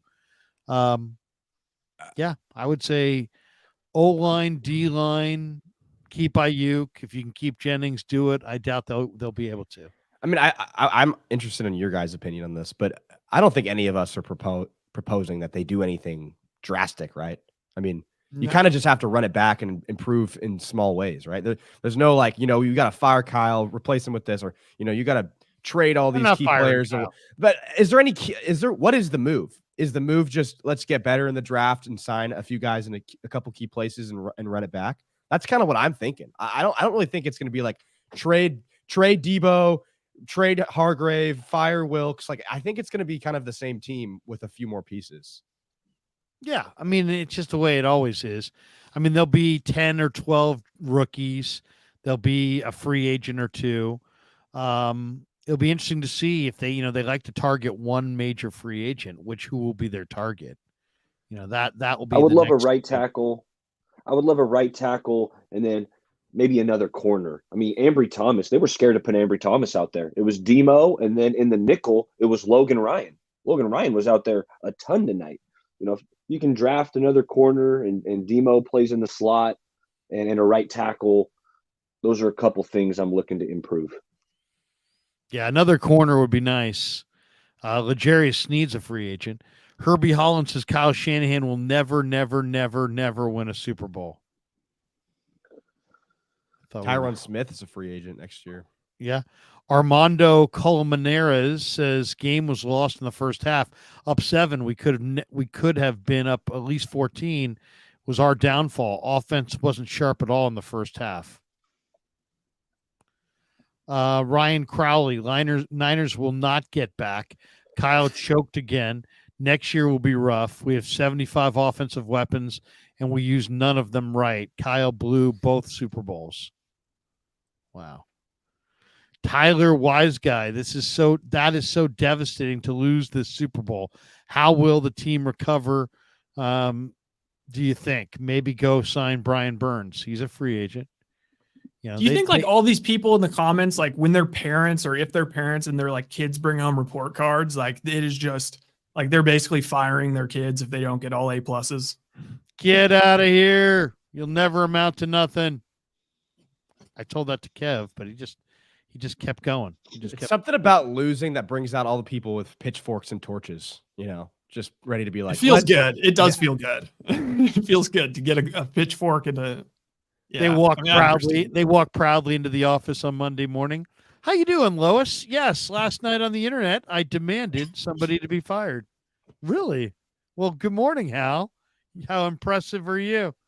Matthew Rowley. I don't care about the refs. Just how does CMC have 15 rushes at the end of regulation? Also, Wilkes is 100% gone. Did he not understand the overtime rules?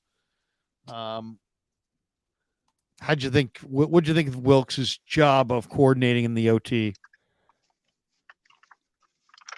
It's hard. I gotta rewatch it honestly because it's one of those things where Mahomes in the fourth quarter does do special things. He's a good quarterback. Sometimes you can play a good game against the Bills. Know it for sure. Sometimes you can play a great game against Mahomes and still not come up on top.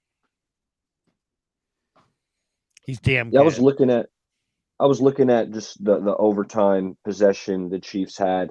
Mahomes pulled it on the fake handoff on the 4th and 1. Niners could have won it if they could have stopped him on that 4th and 1. 4th and 1s are tough, but Mahomes pulled it, ran for a chunk, and then you see it was check downs to Pacheco. Just short stuff to Kelsey. They just matriculated the ball down the field.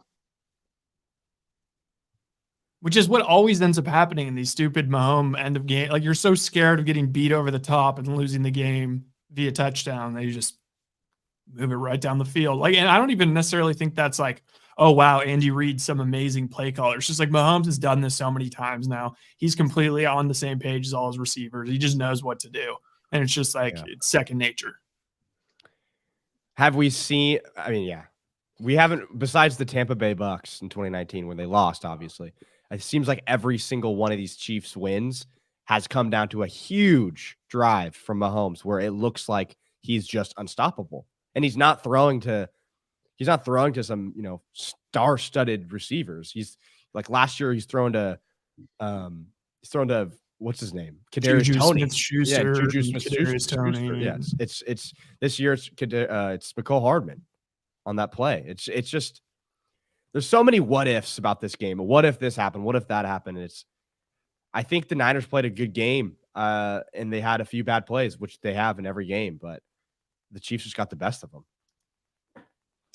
As far as Wilkes, Wilkes did a nice job, going up against Andy Reid for, in regulation, and then things in the overtime. He struggled. I mean, it didn't seem like he had any answers for what the Chiefs were trying to do. The Chiefs in overtime went a lot to the zone read, and the Niners looked bad defensively against it. And then the game-winning touchdown pass that the Chiefs used last year in the Super Bowl, that didn't multiple go too times, well. Larry. They ran that exact play multiple times for touchdowns in last year's Super Bowl. You would thought that we would have been prepped for that, the little fake motion to the flat. They weren't. Shout out Baller. How much do you give? How much blame is worthy to give Shanahan? I mean, you're winning 10-3 in the third quarter at half, and then in the third quarter, Shanahan winds up calling 11 passes and 3 runs, and the Niners score 0 points. They give up the lead, and it was like, once again, it's like this is like something that we've seen from Shanahan in the past. It's like he'll get up in a game and he'll just stay aggressive with the pass and forgets about the run. And how much of this game was on that? The fact that in the third quarter, they didn't score any points and they really just ignored the run altogether, even though they had a lead in the game. I mean, I'd have to rewatch it. I already have my opinion on this. And I even think you could disagree with me and say, well, he should have ran again. But I mean, I went through the plays. He chose to run it on the 3 possessions they had in the third quarter, or at least the first 3 possessions they had it in the first quarter or the third quarter. It turned to be negative plays or 0 plays. So then it's like you're in second and long, and you're kind of in a position to pass again. So, and I think you started it with a pass play. And the Trent Williams too. The Trent Williams 2 penalties, I think, was in that cluster. That killed. That was the second drive. Killed it. Yeah, that was absolutely killer.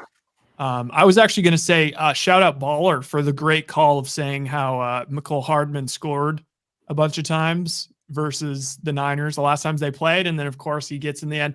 Not to be outdone by, I got to say, we did, Larry, you weren't privy to this, or Kevin, but we did a little first time or first touchdown player draft because we wanted to get a little bit of a fantasy draft element going when we were on Dan's show. Right. And, I got to say, I do think I deserve a little bit of a pat on the back. Obviously, I picked CMC first, but not only did I have CMC, I also had Jennings who threw him the ball. That's right. I felt like a lot of serotonin flowing in as that happened. And I was like, wow, at least 20 people are like, that was lucky. Jeebus says situationally, we should have deferred the overtime. Receiving the ball is not an advantage with the new rules. You have to play it like the college OT. Fasting Man says one thing that hurts is we've had so much talent over the Harbaugh and Shanahan years, and we have no championships since the 94 season. Damn, it hurts. Great show. I will say this about the overtime. I like the rule of overtime of letting it had, a team scored a touchdown in the regular season. It's over, but let's talk about that for a second though. Would you guys have deferred? Would you defer if you had the decision? Would you defer? No, I don't think so. The defense was gassed. I've taken the ball for sure. Just because the defense was on the field at the end of the regulation and they were tired. Yeah. Because Mahomes said, even though, he said they would have deferred. even though their defense seemed to Well, I be mean, it is an advantage to know what. Yeah, I mean, the way it worked out perfectly for the Chiefs. Now, what would have been interesting is would they have gone for 2? That would have been epic. I was thinking that. I was thinking had the Niners scored. In fact, I said to Mark Graves, I said, if the Niners score here in overtime and the Chiefs come down and score, do you think they'll go for 2? He thought they would. I could see Reed going for 2, just like some gutsy way. We're going to end it right here. Seymour Duckett says if Moody makes the PAT, they're up by 4. Chiefs go hard for the touchdown.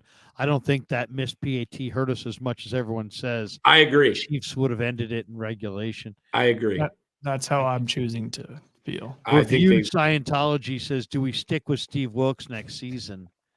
Steve You Wilkes stick has with moved- them, you get the comp pick. Yeah, if you do bring him back and he leaves at the end of the year for a higher job, you do get the 3rd round comp pick. But I don't would care say- about that. Yeah, I want the best guy for the job. I don't care about the pick. yeah, I don't either really. I'd rather get the best guy. Akshay says, here's $2. John Edwards says, do you guys think the Niners recover from this loss? No, I don't. I think they'll disband the franchise in the offseason. That was the last Niners game. That was it. This will be too much to overcome, and they will not overcome this. Doug D just drops a 10 spot. Thank you, Doug D. Anthony Cruz. Anyone else getting 2000 Sharks vibes? Now that you mention it. If I had watched the 2000 Sharks, I'd probably would have had those vibes, but I don't get those vibes. Is anyone getting 1982 Canucks vibes? Because I'm getting an itchy rash, and I'm blaming it on the Giants. Gregory Naramore, should the 49ers go for O-tackle Jonah Williams in free agency? He's just marginal. I'm not a Jonah Williams fan. Paul Moon says, thanks, guys, for dealing with some of the drunken ridiculousness comments here. Do you see any early offseason acquisitions? God, Paul, you're obviously wasted. No. As far as, off-season acquisitions, I could see the Niners making a big play for L'Jarius Sneed. They're probably going to make one big free agent signing. It'll probably be either a corner, a defensive lineman, or an offensive tackle. I don't see any offensive tackles out there. D-line. have two Chiefs corners. It could be a D-line. Mooney, Ward, and Sneed. But L'Jarius Sneed, I could see them going for a top-tier corner. I'd say not just to, say something negative, but I could see some concern with the 49ers defense from the standpoint you have Hufanga coming off the ACL and now Greenlaw coming off the Achilles. That's 2 huge injuries to 2 key players. There's no question. And they need help. They need more depth at linebacker. They're going to need to overhaul their entire defensive line. Maybe it's defensive line, just because they have some young corners that they like. Though I don't know. Womack, another guy, wasn't activated today. Another game where Womack was inactive. Mr. Block. What? Yeah. What? Hold on. Why go Luter over Womack? Yeah, Womack's great on special teams. You're right. also Womack on doesn't special make that. teams. He doesn't make that Womack's in mistake the on special doghouse, man. I asked about Womack the other day, and I got this. I You don't got a weird response. I don't want to talk about the individual. Let's just talk about bigger, the whole defense in general. Why don't you want to talk about the individual? He seems physically like your best corner in some ways. He gave a super vague answer too. It was like he was like, "You just got to keep seeing good things from him, and then he'll get his shot." Who was that? Wilkes? Yeah, Wilkes on Womack. Obviously, Womack was buried. Mr. Block Ice 22. Offense played average. Special teams was bad. Yeah, it's a rough night for Schneider, the special team coach. Romo 2001. All is not lost. Giants baseball inbound coming soon. That's tongue in cheek there. Oh yeah, we know. Kilted Niner fan. The last time I checked, the Niners had 5 Super Bowl wins to Buffalo 0. Maritime Wakegal. They could have Wakegal. What Wakegal? They could have picked up a good right tackle and a good center with those first-round picks for Lance. Of course, if Kyle did not pass on Mahomes and Brady, there would be no need for a trade up for a quarterback. Yes, and we've got this one from Davis. Look how far Purdy has taken us 2 seasons in a row. Third time will be the charm. CMC and Purdy are our keys next year. And Greg Argisi, I'm so pissed. KC holding all night long.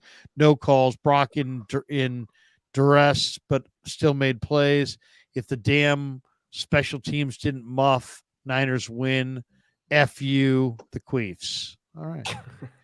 A couple more. Titus Muller. Any chance we could get Chris Jones, or is that crazy? I'd get him. I love Chris Jones. Wake up, smell the coffee. It's scripted. The Niners fan in me tried to go against the Swifty script all season. It's so effing obvious. Bread and circus. Daniel Martinez can let Mahomes have that. Can't let Mahomes have that final drive. And Jay Ferranto 8 yelling, run the ball, felt pointless. Shanahan got away from it all postseason. Get a couple more here. NFC looks stronger next year. Ayuk seems like wide receiver 1. Who can we get without JJ and lackluster Debo?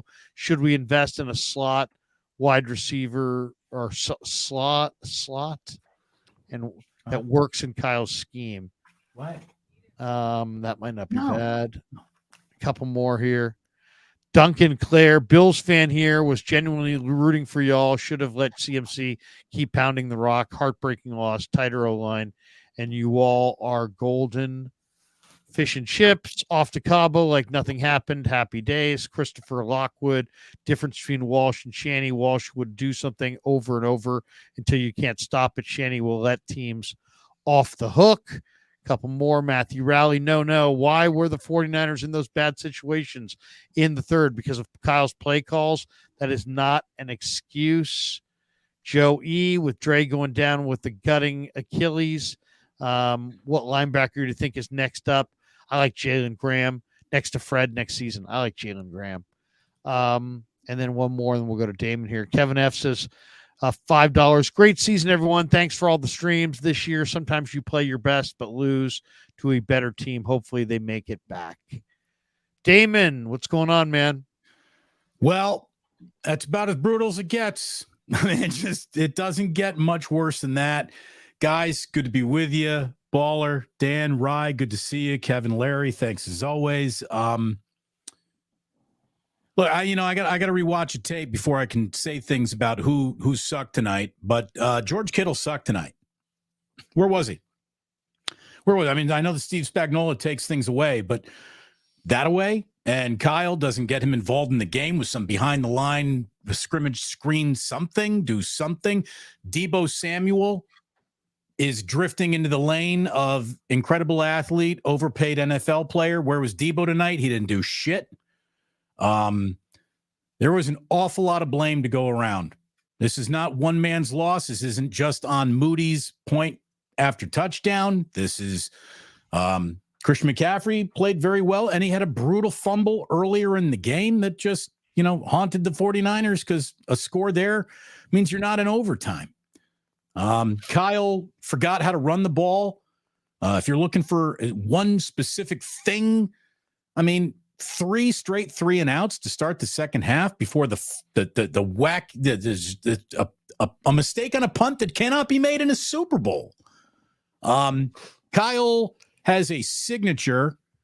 He's very successful in spite of the fact that his special teams has sucked out loud every year he's been the head coach of this team. That needs to change. Steve Wilkes had a better game than Kyle Shanahan had tonight. It's just the 49ers cordially invited every chance they got the Kansas City Chiefs to stick around in this game. And if you invite the Chiefs to stick around in this game, you're going to lose it. And that was brutal. Hi, how are you? Yeah. Well, I mean, it was a brutal game. I mean, Dante Whitner says it was an unsuccessful season. Well, I mean, The season was a failure. You agree? I mean, I don't think that it's a failure, but they lost the Super Bowl in overtime, and it looked like they could have had it. I mean, if their season's a failure, what was the Ravens' season? What were the Ravens' total failures too? I mean, here's what we have here. One of the greatest quarterbacks to ever have playing with one of the greatest head coaches to have ever coached, with the single greatest tight end of all time. George Kittle is a really good tight end. He's nothing compared to Travis Kelce. Travis Kelce spent the entire game pissed off, shut down. When it's over, after one catch for 1 yard in the first half, finishes with 9 catches and more receiving yards than anyone else who played in the game. When the chips are on the table, what do? When the chips are on the table, who are you? The Kansas City Chiefs are the most kicking your ass football team of the decade when the chips are on the table. Yeah, 49ers lost, but the Kansas City Chiefs are better again. And that's what really hurts, because you're never going to be as shut up to win a Super Bowl as you were this night. This was set up to be the Niners' night. The game even flowed in the way that you thought it might be the Niners' night. But the defense, which obviously bowed and broke at the end, the defense was better than the offense. Kyle Shanahan forgot that he had Christian McCaffrey on this team in 3 downs in a row. Christian McCaffrey didn't touch the ball in the second half until the 4th drive. What the fuck is that? I mean, come on. What is that? What is that? Is that true? It was 4 drives into the second half before he touched it. I got a double. It was the third one. It was the third one he ran. Oh, he did. All right. I don't know. It was an unacceptable loss, and it's going to come without consequence. Kyle's not getting fired. Brock's not getting replaced. Dude, Trent Williams sucked tonight. Trent Williams with back-to-back. Remember when we were doing a show and I told you he's no Orlando Pace? He's no Orlando Pace. Trent Williams is, Kevin, I even think I told you, he's a little overrated. He makes mistakes in big moments sometimes. And Trent Williams, really good player. He sucked in the Super Bowl tonight. No other way to say, man. He had back-to-back penalties when you can't have back-to-back penalties because you're trying to get something going. I mean, it wasn't good. I wasn't good. And my ultimate fear that next year just comes dead on arrival. And look, everyone's very angry tonight, and everyone will be back and excited, for week 1. But tonight, this stings, and this offseason is going to sting. And I wonder what kind of a voice Kyle's going to have in his own locker room going forward. I mean, how many big games are you allowed to blow before you lose the room? I don't know. So you're going blow. You're going Kyle blew this game? Because I can't go that far. I won't say Kyle blew it. The entire team blew it. I mean, there's enough blame to go around. As long as it says head coach on his door, though, that's how it works. And hey, Damon, 19 points after 4 quarters ain't going to cut it. Well, 19 points. And think about it. The 19 points, right? Gimmick. They needed a gimmick play to score against the Chiefs. Steve Spagnuolo had a better night than Kyle Shanahan. That's for sure. They had to use a gimmick play. By the way, Juwan Jennings at the 49ers won this game as a Super Bowl MVP. Awesome. Maybe Diamador Lenore would have gotten some consideration, but there's no way all the voters there would have seen what we saw out of him. I don't know, man. I kept on saying Kyle can't get on the plane without a Lombardi trophy. This motherfucker's going to get on the plane without the Lombardi trophy. He's a really good coach, but maybe that's where it ends. Maybe that's where it tops out. I don't know. Maybe he is Andy Reid. Andy Reid took 21 years to win a Super Bowl. Are you telling me the 49ers are going to give Kyle Shanahan 14 more years to figure this out? I don't know. I don't know. I just the Niners waited to the postseason to play their worst football of the year. They got here by the skin of their teeth in 2 totally uninspiring playoff games. And in this game, I don't know who is the inspiring performance tonight. McCaffrey did what he does. Juwan Jennings was your inspiring performance tonight. There you go. That's it. But I think you got to give some respect though to I mean, that Chiefs defense is the best in the league, and Spags is as good as they come in big games. You have Patrick Mahomes on the other side of the field. You have Andy Reid dialing up plays. You have the best special teams unit in the league. Butker's a freaking absolute nails. I thought, yes, there was that moment where there was the 2 or 3 drives where, obviously they didn't capitalize on the turnovers. And that felt like very much old Kyle 2019. Wow, they're really selling this freaking thing all over again. I thought they bounced back pretty respectably. And especially like Kyle with the guts to call for that 4th and 3. They get the touchdown. And then I thought they kind of answered all the tests in the fourth quarter. Purdy could have had 2 game-winning drives. And it just came down to just stupid S that just happens in football games, like balls bouncing off of guys' feet and missed PATs and Chiefs fumbling 5 times and recovering 4 of them. Just stuff like that. Did the 49ers win the coin toss in overtime? They did. And they decided to take the ball first, even though you know that you're going to get the ball back no matter what. Like, that's the new rule, right? I was saying, if the Niners can punch us in for 7, they're going to win the game right here. Patrick Mahomes doesn't even touch the ball. And people were like, no, the rule got changed. And I might have gotten that one wrong. Did I get that wrong? Right. Yeah. Right. And both teams can touch the ball in overtime. Yeah. So if you know you're going to get the ball in overtime no matter what, why the fuck would you take it first? Why? Why would you take it first? Because you're telling the other team, we're playing with 3 downs, but you get to play with 4.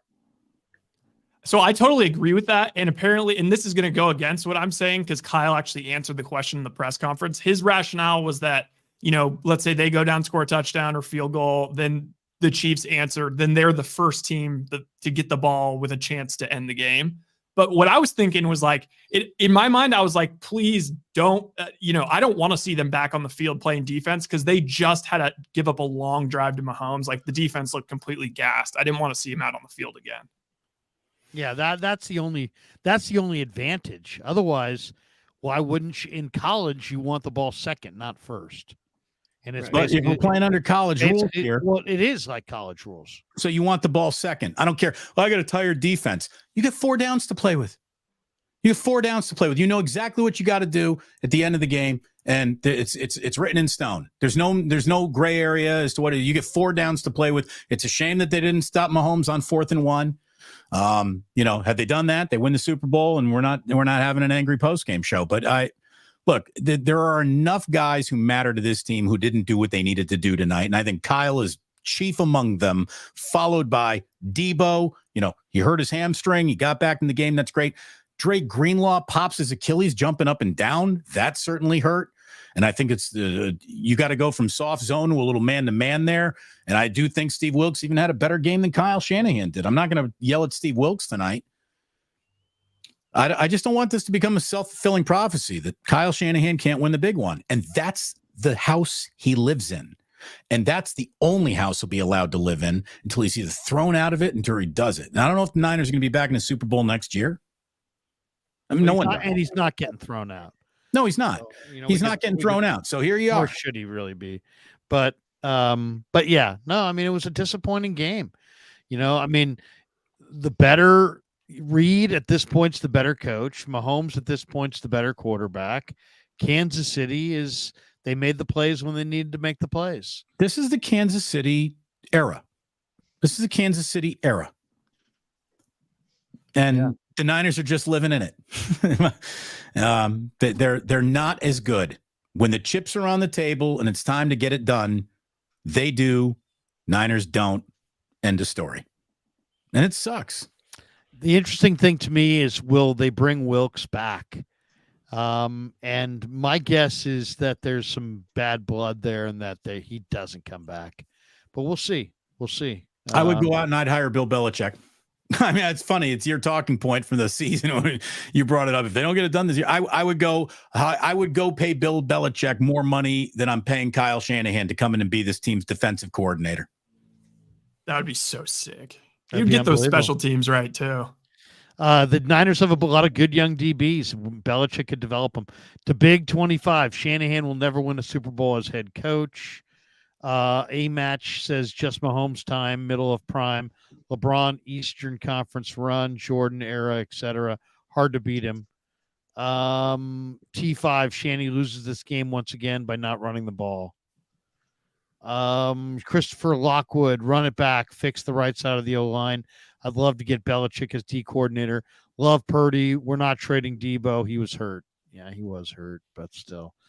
JD Mata, extra long commercial breaks in my non-professional opinion. He got better. He got better after the injury. Debo made his biggest impact on this game after he went out with the hamstring thing. Yeah, but he also had a shoulder. Led to key injuries. Your thoughts?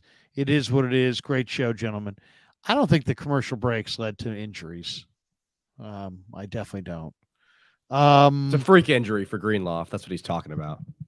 And Greenlaw's been getting worked all year. Titus Moeller, I'd be so excited if the GOAT's son could be part of our wide receiver core. Would you want Brendan Rice? Could he be special? Would he be good fit for us? Yes, yes, and yes. I want him. I think I definitely would try to get him. He plays with a ton of urgency.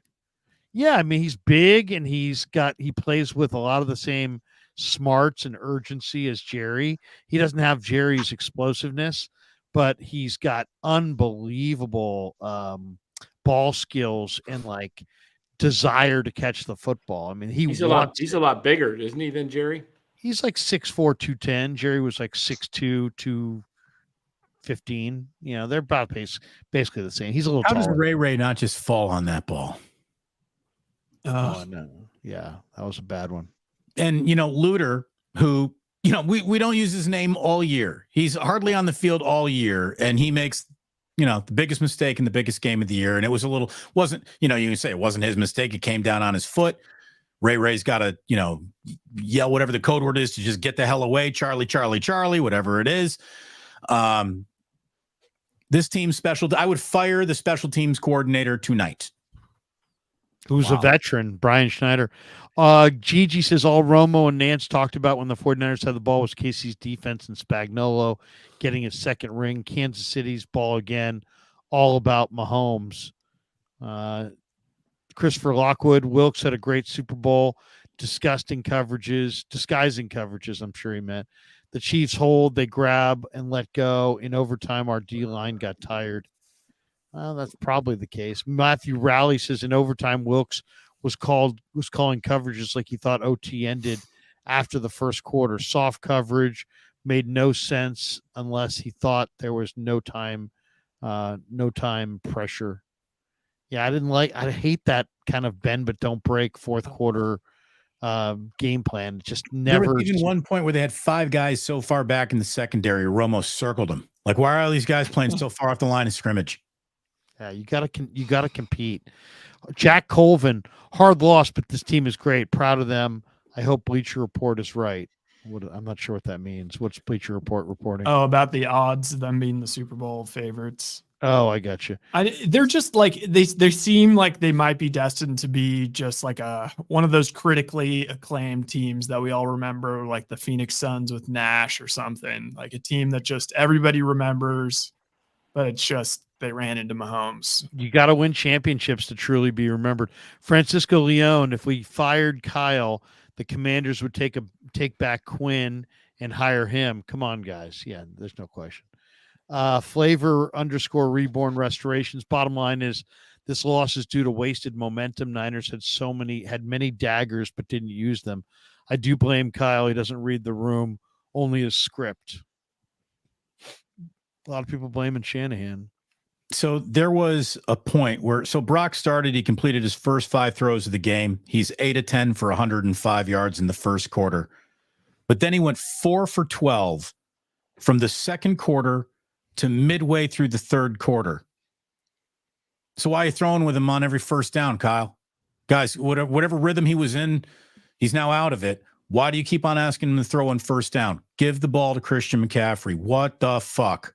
And McCaffrey, again, he even had, how many carries did he have? Christian McCaffrey, it's not like they forgot about him, but they needed even more of them. 22 carries, 80 yards for Christian McCaffrey to go along with 8 catches for 80 yards.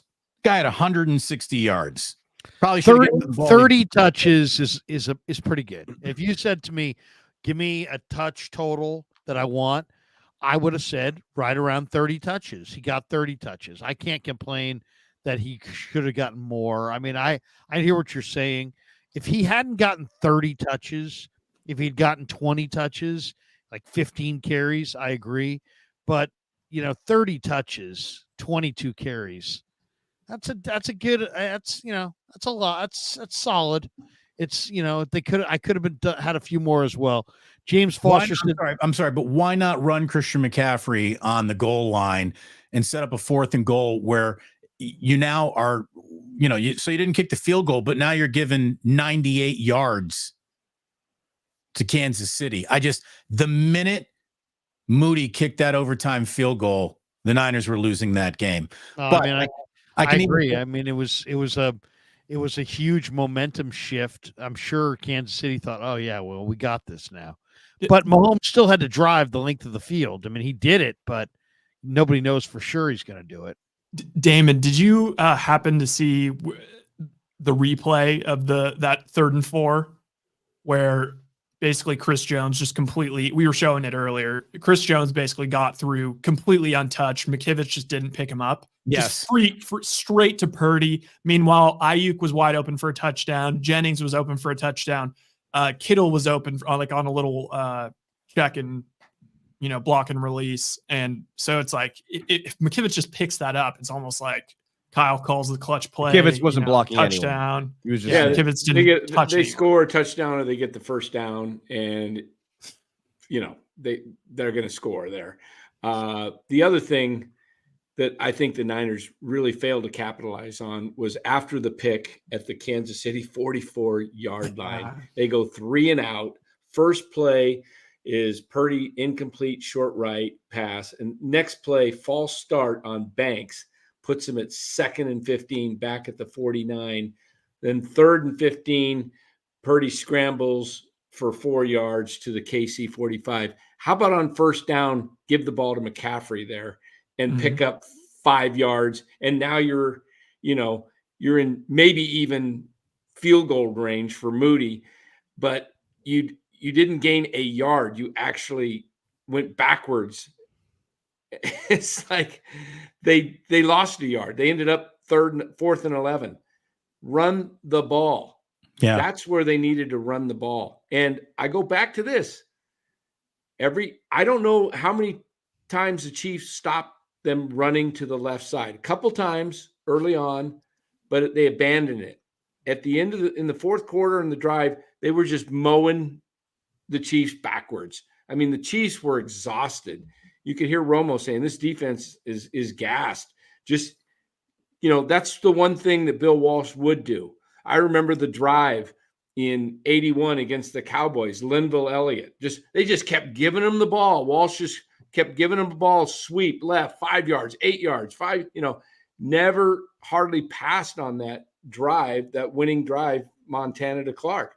Kyle doesn't seem to, the one thing I don't think he does well is just keep exposing, until you stop it, just keep doing it.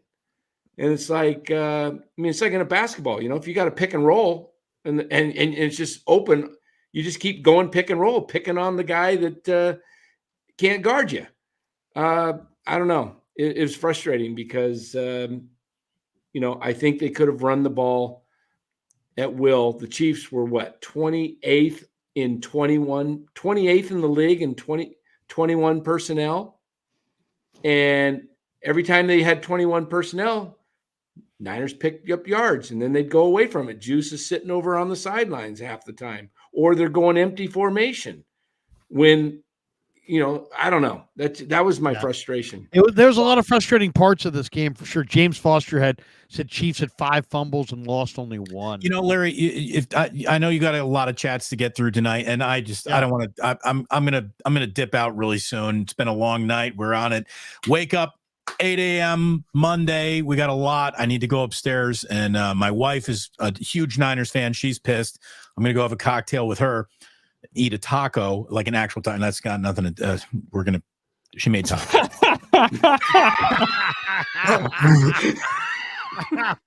Nice. Good night, everybody. But this was a game.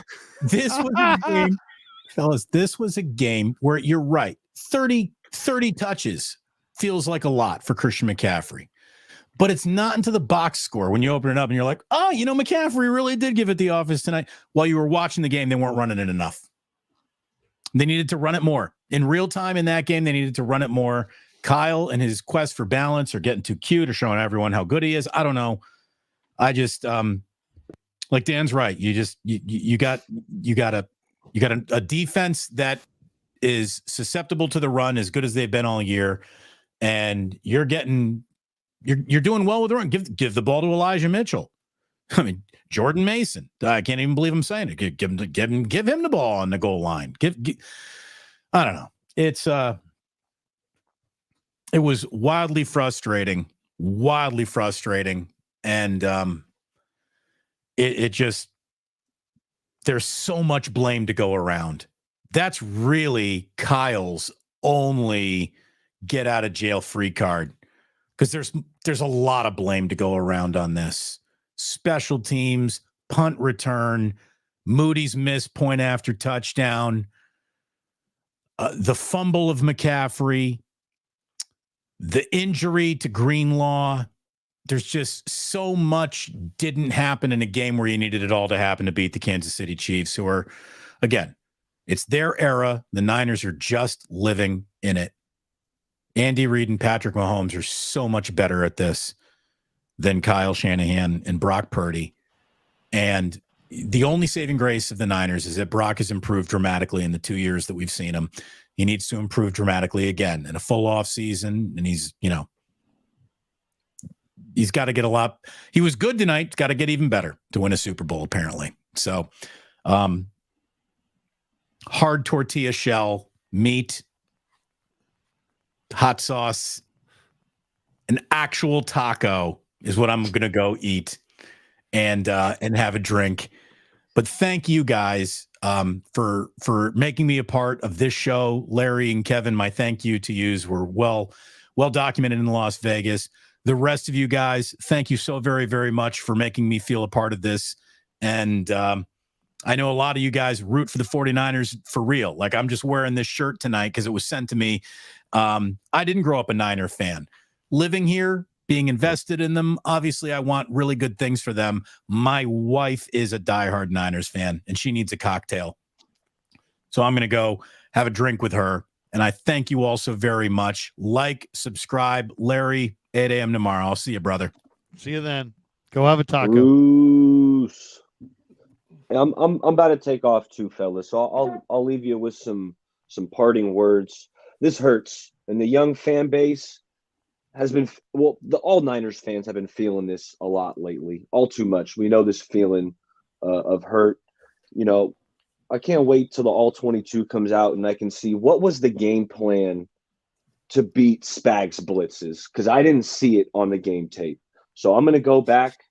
I'm expecting that all 22 to be out tomorrow, which I will have a show tomorrow. Hey, Larry, can you put my name up here? Maybe drop off the super for a second, because my goal was to get to 2K subscribers this season, and I'm short. I'm not there yet, but I think if everyone watching right now subscribes right here, Bay Area Baller 18, that'll get me to 2K, and I'll be forever grateful. So I got a show tomorrow, straight out of the Bay with 3 of my buddies. We'll break it down, but I'm really curious to see what was the game plan to beat Spags blitzes, because I thought Purdy was running for his life, and the answers weren't there. So maybe I'll see what the game plan was via all 22. But it hurts, fellas. But hey, I appreciate all you guys. I've had a blast coming on here, breaking down the game. Larry, thanks for giving me the op. And Absolutely, bro. hey, we'll talk soon. We'll get some off-season action cooking, and I'll talk to you guys soon. All right, baller. There you go. Thanks, guys. Baller Hey, out. Harry Baller. 2023 baller. Join his channel. Yeah, I mean, this has been a tough one, man. This has been a tough one. There's no question. It's a brutal defeat. I understand why people want to blame Shanahan. To me, it wasn't like, oh, Shanahan gagged this game away. It wasn't like that. I think to be super critical of Shanahan is just kind of to hold his feet can and probably should be held to the fire on everything because the buck stops with him. I would have liked to have seen, I guess, a little bit more running in the third quarter. But you know what? I disagree with that take. I didn't want to get into it with every single person because I feel like I'm fighting the world on this, but I think you could make the argument that he should have ran on about 3 plays. The one that Danny was saying, where I agree. the 3rd and 4, you can make that argument. I like that. Oh, with 2 minutes to go. Yeah, or no, yeah. With 2 almost minutes? no time. No, it was almost less than that. I think. Right when they Yeah, were it on was goal at the line. 2-minute warning. They came out of the 2-minute warning, 3rd and 4. Right, and they go for the pass, right, Right. and it doesn't, and they kick a field goal. You can make an argument for that. I think you can make an argument that starting the third quarter, that there were 2 drives where they started with the pass, that maybe one of those should have been a run. But because I really think it's situational. I think it's situational that you decide to pass on the first play and you get negative yardage. So now you're looking at, one was 2nd and 18, the other was 2nd and 15. That's probably in Kyle's mind an automatic pass play, 2nd and long. So I think that's kind of more of just a happenstance, or more of just like what the Niners were put into because of the way it went. So I can't get behind the boat of just, I mean, like, you gave Christian McCaffrey 28 touches, or what 30. was it? It was 30. 30 touches. It wasn't like you didn't get him the ball. He ran for 3.6 a carry. It wasn't like he was torching And him. Debo was hurt, and Kittle was hurt. So who knows exactly? And Kittle was coming off that toe injury. Who knows if he was fully 100%. I'd say this: the turnovers. The Niners had 2 turnovers, and it cost them at least 3 from McCaffrey, maybe 7. Then the turnover on the punt gave the Chiefs 7. And then the missed extra point. That's a difference of 11 points right there, minimum, maybe as much as 15 if they score a touchdown. So whereas the Chiefs' 2 turnovers that the Niners got, they didn't capitalize on them. They didn't get nothing out of it, the Niners. So the Chiefs ended up getting the 7 off the 1, and then they did blow it with Pacheco fumbling, but those turnovers by McCaffrey and then the botched punt, that could have been the difference. Forget the Moody extra point. I mean, throw that in too, but the Niners were totally dominating on the opening drive. They were just, where was the fumble was down at what, the 20-yard line, 25? Something. It was at like the 25. And also, just to another kind of like just slightly pro Shanahan point, like, yes, those three drives, not good. Didn't capitalize. But then, like, you can't say that's Shanahan's fault when the ball goes off the guy's foot and immediately you spot Kansas City 7. And then what did the 49ers do? They go into the fourth quarter down 3. They immediately go on a super long methodical drive to score a touchdown, 75 yards.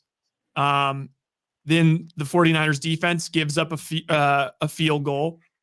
Then the 49ers drive down, 7-play, 40-yard drive, 4-minute drive, what could have been a game-winning drive. Right. And they kick a field goal.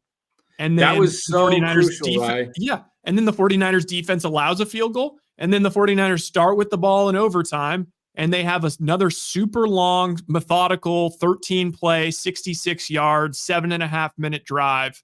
And they get just right down to the point of, and then it's a matter of, whatever. And to your point, Ryan, that drive right after the one play touchdown off of the punt, Kyle Shanahan made the gutsy call to go for it on 4th and 3, and it worked out. And he called a great call. He called it was a great call and a great drive by Kyle. So to me, the one that is if you can sit there and say, well, what are you doing? Was unless he thought his defense was gassed, why when he wins the toss and the coin toss in overtime, does he take the ball? Well, he did explain the 2-for-1 idea that he would have the ball if both teams scored, that he could close out the game instead of Mahomes. Because if it went the other way around, that is true. Yeah, Mahomes gets the ball, scores. Niners have to come down and score. Now Mahomes has the ball, and you're not going to stop him. A field goal. Yeah. Yeah, all he would need is a field goal, right? So, plus the Niners were gassed on that last 2-minute drive. I didn't think about it like that. I didn't know that there was a new rule really until they showed it on the screen. I'm like, oh shit, this is the new. But that is right. You kind of, if you do take the ball, you do still have like the final kill shot. Right. I think it's a good move because it's 2 possessions to 1. It's almost like scoring at the end of the half and then starting the next half with the ball again. It's kind of a give and take. It's kind of a give and take because you can elect to receive it and then get the final kill shot if both teams score, but the other team has the advantage of knowing what they do. But just for that one drive, have the Niners put it in the end zone instead of stalling at the 9-yard line. I think the Niners win this game. Yeah. Because I think if the Chiefs do happen to go down and score a touchdown, also, it was, again, what I said earlier. Once they got to the 35-yard line, there was no more pressure on Mahomes.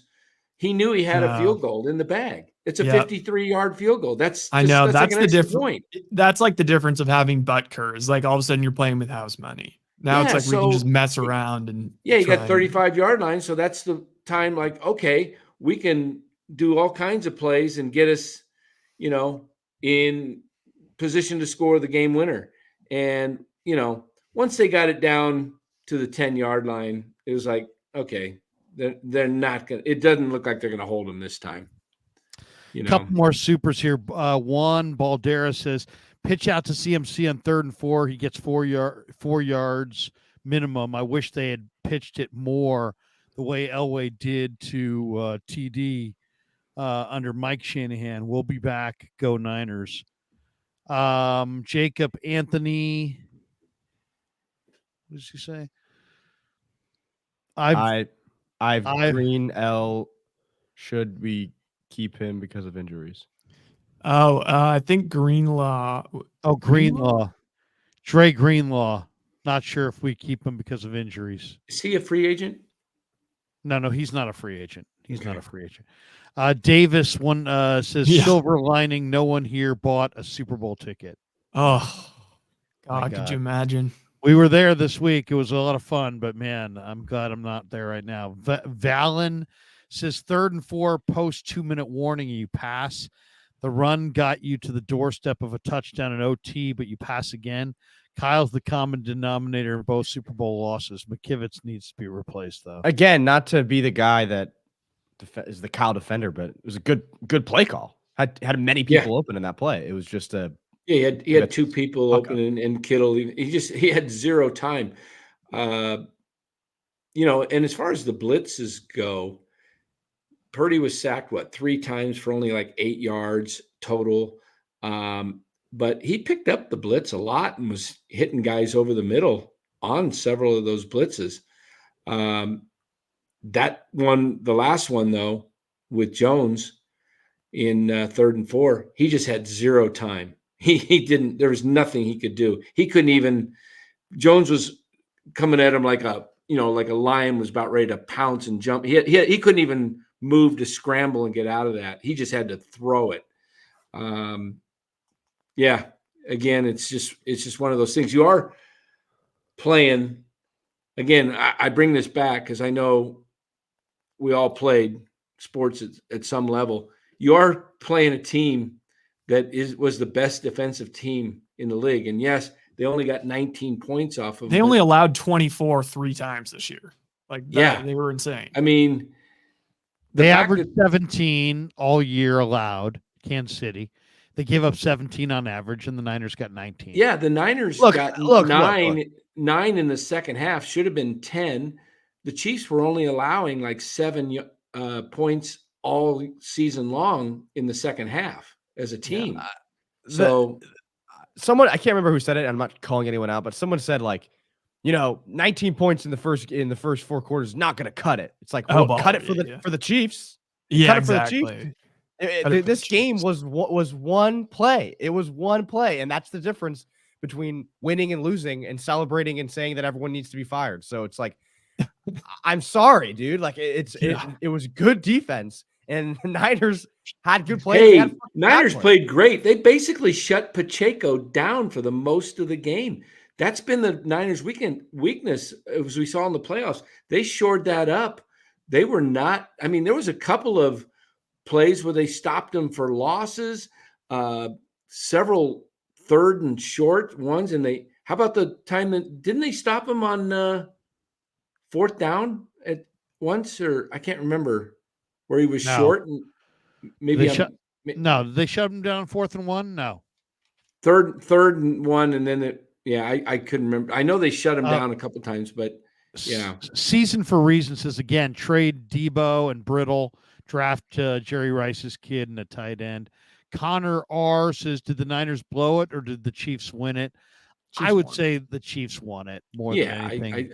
I mean, man, that's what the Chiefs do. What did they do last year against the Eagles? Eagles played a fucking great game. Mahomes just came down in the last drive and beat them. Yeah, 38-35 last year, 25-22 this year. I mean, 3 points they win. Not to be fatalistic, but I agree with what Damon's saying. What he said about, it's like we're just living in the Chiefs era right now. Yeah, like, Niners are a good team living in their era. Yeah, Mr. Block East 2022 or 22 said, so what's the main move we need for next year? I mean, I think the main move you need somebody on your defensive front outside of Bosa who is nasty. And you don't have that player right now. Hargrave helped a little bit, but Armstead's older. The rest of the guys are just kind of okay. They need another defensive monster up front. They could also use a blue chip right tackle. They could use another big time corner and more talent and speed at linebacker. But I would say they need either a D tackle or a DN. That's just great. Could they get Chris Jones if they let Armstead go and maybe traded? I mean, if Debo? you wanted to, you can let any number of guys go and throw all kinds of money in the salary cap era. Eventually it catches up with you. But yeah, if they wanted to go after Chris Jones, they could make some monster effort for Chris Jones. No question if they wanted to. How about Jones and Hargrave at the defensive tackles with with Bosa and I don't know who will be back at the other defensive end if Gregory's going to come back or Farrell. We got to start developing guys. I feel like we can't keep getting all these big money defensive line. Drake Jackson needs to step up. Well, then they've got to find somebody in the draft who's big time. Hey, Stewart, I got to bounce. I have an assignment that's due. Okay, in a couple minutes, so I gotta bounce. All right, no problem. Stuart Damon says, how do the fans recover? Why have faith? Oh my God, why have faith?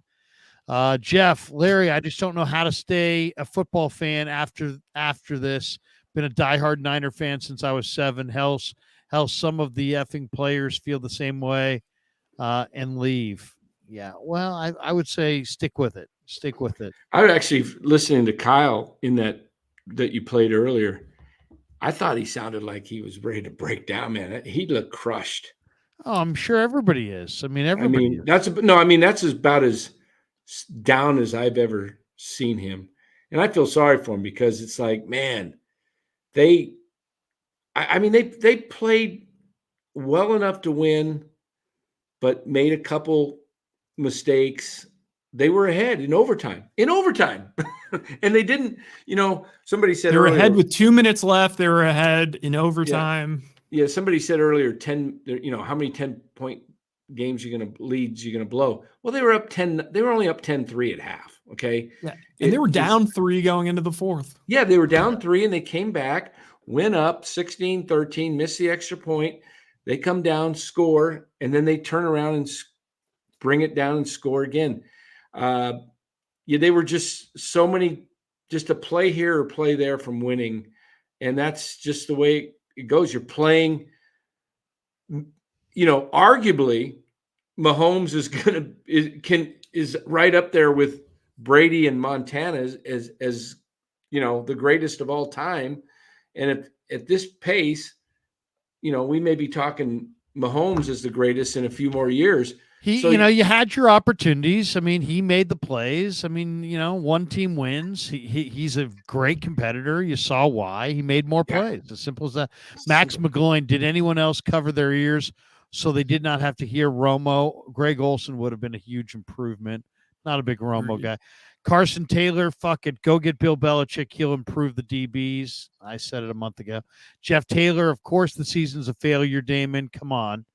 Mentos says, great show like usual. Do you think Greenlaw's injury could have been caused by practicing on a sponge of a field all week? No, he's been complaining about Achilles pain for about 6 weeks, 8 weeks now. So, in fact, when I talked to him earlier this week and I said, hey, how's the body feeling? He didn't say good, so I got the feeling that he kind of knew that he was compromised for this game. Crypto Dream says, Mark Davis thanks all the Kansas City Niner fans for the cheddar. Las Vegas made $1 billion. I'll let that sink in, Raiders. Seymour Duckett's difference in the details. O-line was rough. Andy's strength coached up the O-line regardless of who's in there. Shanahan hasn't elevated an O-line in a big game. The Niners O-line could be better. Dazza says, at what point do we admit buyer's remorse on Debo? He's occasionally great, but not worth the money. Yeah, I mean, Debo was dinged up in this game. He looked damn good against Philly earlier this year. Gregory Nairmore, any given Sunday. Roberto Davis says, Larry, do you think Wilkes is gone? I do think Wilkes is probably gone. I'm not sure why, but I think it sounds like he'll be gone. Titus Moeller, maybe I'm just reading the tea leaves wrong there, but that would be my guess. Titus Moeller, I just feel like the Niners have more talent than the Chiefs. Do y'all think the Niners have more stars? Or is it that y'all think they have more depth? Or is it just Mahomes and Kelsey tipping the scales? I think the Niners have as much big name depth as anybody, but Mahomes is, when you have a great quarterback, you have a great play caller, you have 2 or 3 or 4 real great players on defense, you're going to be tough to beat, and that's what they've got right now. And the Niners got close, but they couldn't get it done. Flav says Kyle Shanahan was actually good compared to past big games. Muffed a punt, missed PAT, fumbled, and 4 people got injured. Brock was one of about 4 guys that weren't scared of the moment. Their confidence feels fake. Yeah, I think that's fair. John Edwards, I love how Damon tells it the way it is. He's right. Connor R says NFL is all about the quarterback. Let's hope Purdy is the one. Francisco Leone, Damon is all of us tonight. A Match says, just talk to Gary. He says nobody cares. Roberto Davis's baller this game was a hit punch. Matthew Rowley says, please remember it's 30 touches with 1 extra quarter. He had 15 carries at the end of the regulation, not 22. Todd Tran, running back is a mistake. Need an 86 like youth injection. Year early, better than year late. Old in many places. Need new ideas on offense. Yeah, some kind of a trade back where you add 10, 15 players might be a good draft plan. Joe Castaneda says, why so many no back sets? Romo was calling a better game. Yeah, the reason that they go to the empty so often is it creates space and opens up the passing lanes for Purdy. I think that's why they like it. He also feels comfortable making decisions. When you have a quarterback that processes as fast as he does, I think it's an advantage to go to the empty. And they've had great numbers this year going empty. I think that's why you saw it. Max McGloin, we all need to eat a taco. There you go. We all know what he's talking about. Dazza says if you're worried about giving CMC too many touches, you have two other running backs. Elijah Mitchell actually ran quite well. Yeah, they showed no interest in using their backup running backs this year. Flav, we can complain about everything Kyle Shanahan didn't do perfectly after the fact. The players got to take care of the football to win a fucking Super Bowl. If they win the turnover margin, they win the game. Yeah, I agree. I agree with that. Ramon Gonzalez, too many 3-and-outs because CMC was forgotten. Impress shut down Pacheco, Kelsey most of the night. Gibbs and Thomas looked lost on the PMs on the on Patrick Mahomes' Hail Mary. Flav also 4 missed holding calls on Bosa again. Yeah, I saw a bunch tonight. Titus Muller, I'm a fan of Kyle, but I do hope he'll examine himself for weaknesses. He didn't really take any responsibility in his presser. Said he didn't get away from the run. Hopefully he'll have more to say after looking at the film. He's not the guy who takes criticism the best. Flav says Shanahan's play call didn't work. He should have called something different. Genius take. Number one, complaining that he threw on fourth down and kept them in the game. Players have to execute, bottom line. That's, you know what, that's facts. It comes down to players. And I think, I know Damon was a little hot about it, and I think he would be like the first one to say it comes down to the players, right? Like it comes down to players making plays. Yeah. Yep. It always does. Yeah. It's, I'm much more when my team loses, the last thing I want to do is blame refs. The second last thing I want to do is blame a coach that I think is top tier and not worth replacing. I always want to look towards the players. The more great players you have, the better your team does. The bottom line is they ran out of some players. I mean, the Debo got hurt, Kittle got hurt, Greenlaw got hurt. They had some guys at the end of the year that they really needed to be, pillars that could not be leaned on anymore. Greenlaw, Kittle, Debo are pillars. Greenlaw, Kittle, and Debo tonight, were barely contributors. So, it just kind of shows that injuries are the equalizing factor, and the best way to overcome that is depth. To me, if you look at the 49ers, they need to be a little bit more dynamic weapon-wise. They need to have at least one more either running back or wide receiver that's big time. They need to find a second tight end that can catch the ball. They need to find a couple more offensive linemen. They're going to need at least 3 or 4 new defensive linemen. I love Jalen Graham, but they got to get him on the field. And they could probably use a better defensive backfield coach and maybe another safety and maybe another corner back there. So they have a number of needs for sure, and how they fill those needs and coaching would be nice. I mean, heck, if a guy like Belichick wanted to come be your defensive coordinator, I think you'd be a fool not to listen.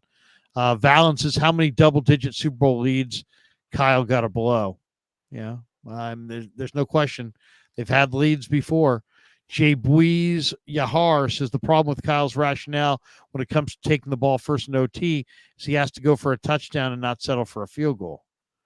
Yeah, I mean, that's the thing. When you don't take it first in overtime, you know what you need. DP says BP Brock Purdy was playing with man down with Debo limping around. Should have sat him.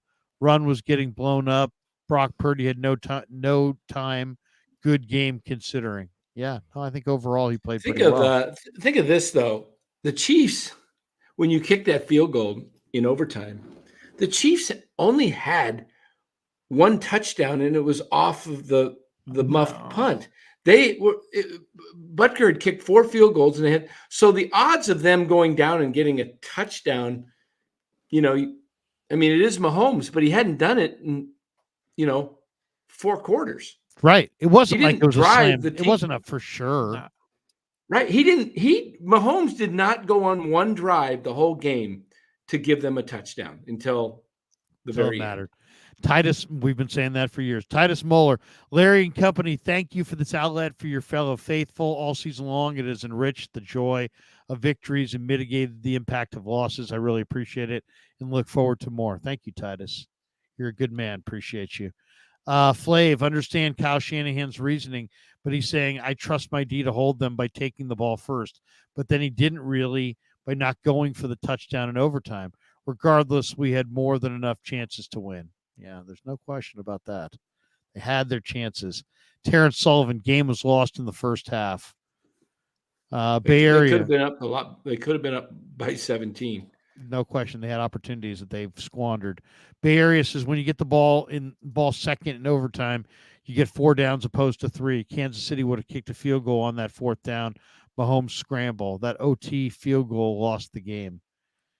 I know exactly what he's saying there. I kind of agree. Flav says Purdy's composure was like a quarterback that already won a Super Bowl.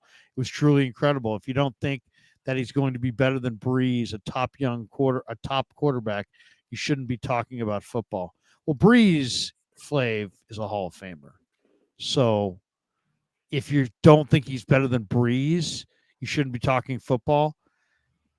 That's kind of, I might be a little, I hear what you're saying, but Breeze was a Hall of Famer.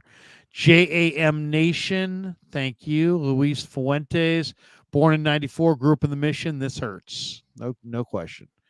CG Ghost 73, who is the potential biggest loss this offseason? Is it feasible to more or less run it back? Or are we looking at another big loss of talent like this past summer?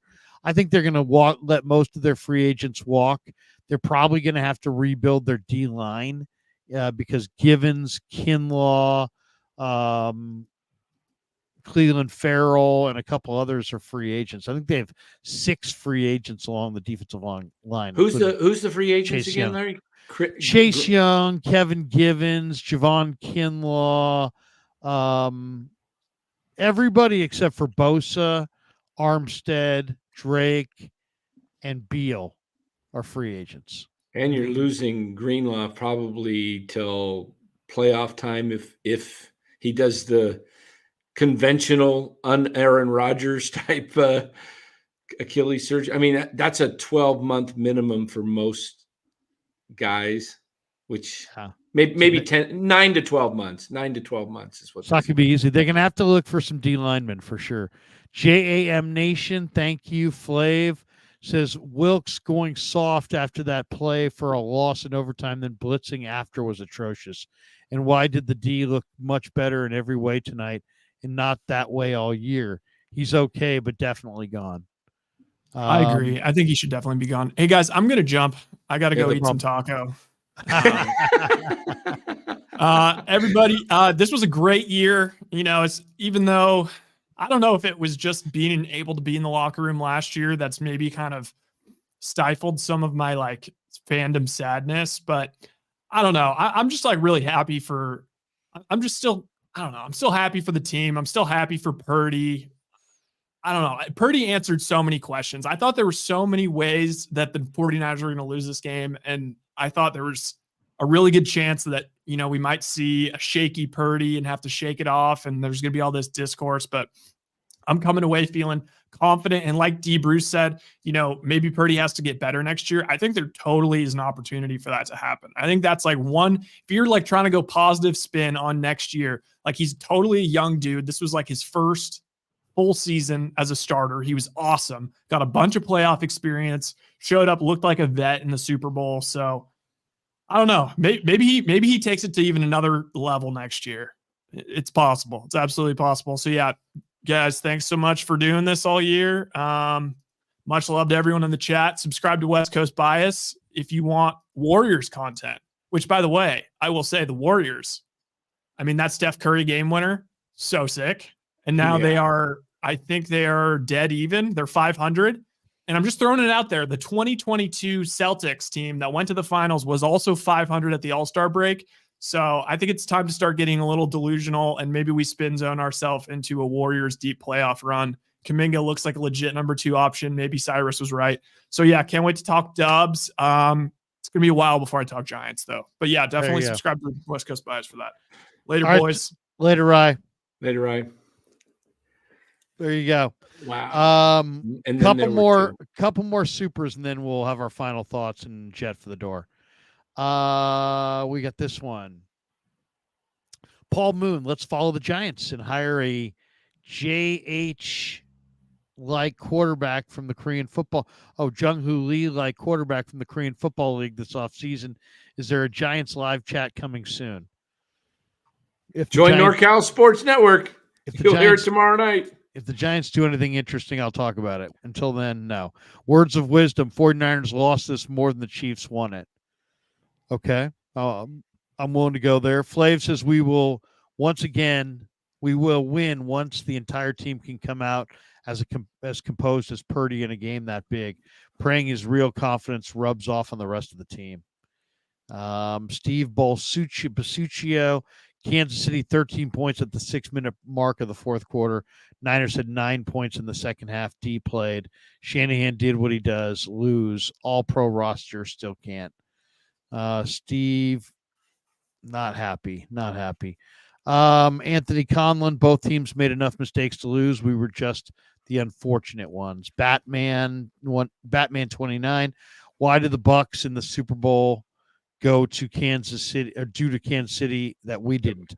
Well, they rushed Mahomes better. They got a lead and their linebackers blitzed him and got him to the ground. And they did a great job of rushing Mahomes. Flav says that muff punt could have been a 14-point swing. Oh, I know. That was a crusher. 808 Niner got the interception, went 3 and out, didn't convert third down when it counted in the fourth in overtime. Kyle Shanahan comes up short again. Something's got to change. Not saying fire Kyle Shanahan. And Flav says, Larry, Brock was the most composed guy in the field. Breeze wasn't doing that his second year. I don't think people realize how elite between the years he really is. With Kyle Shanahan, he may be a top 10 for a long time. I hear you.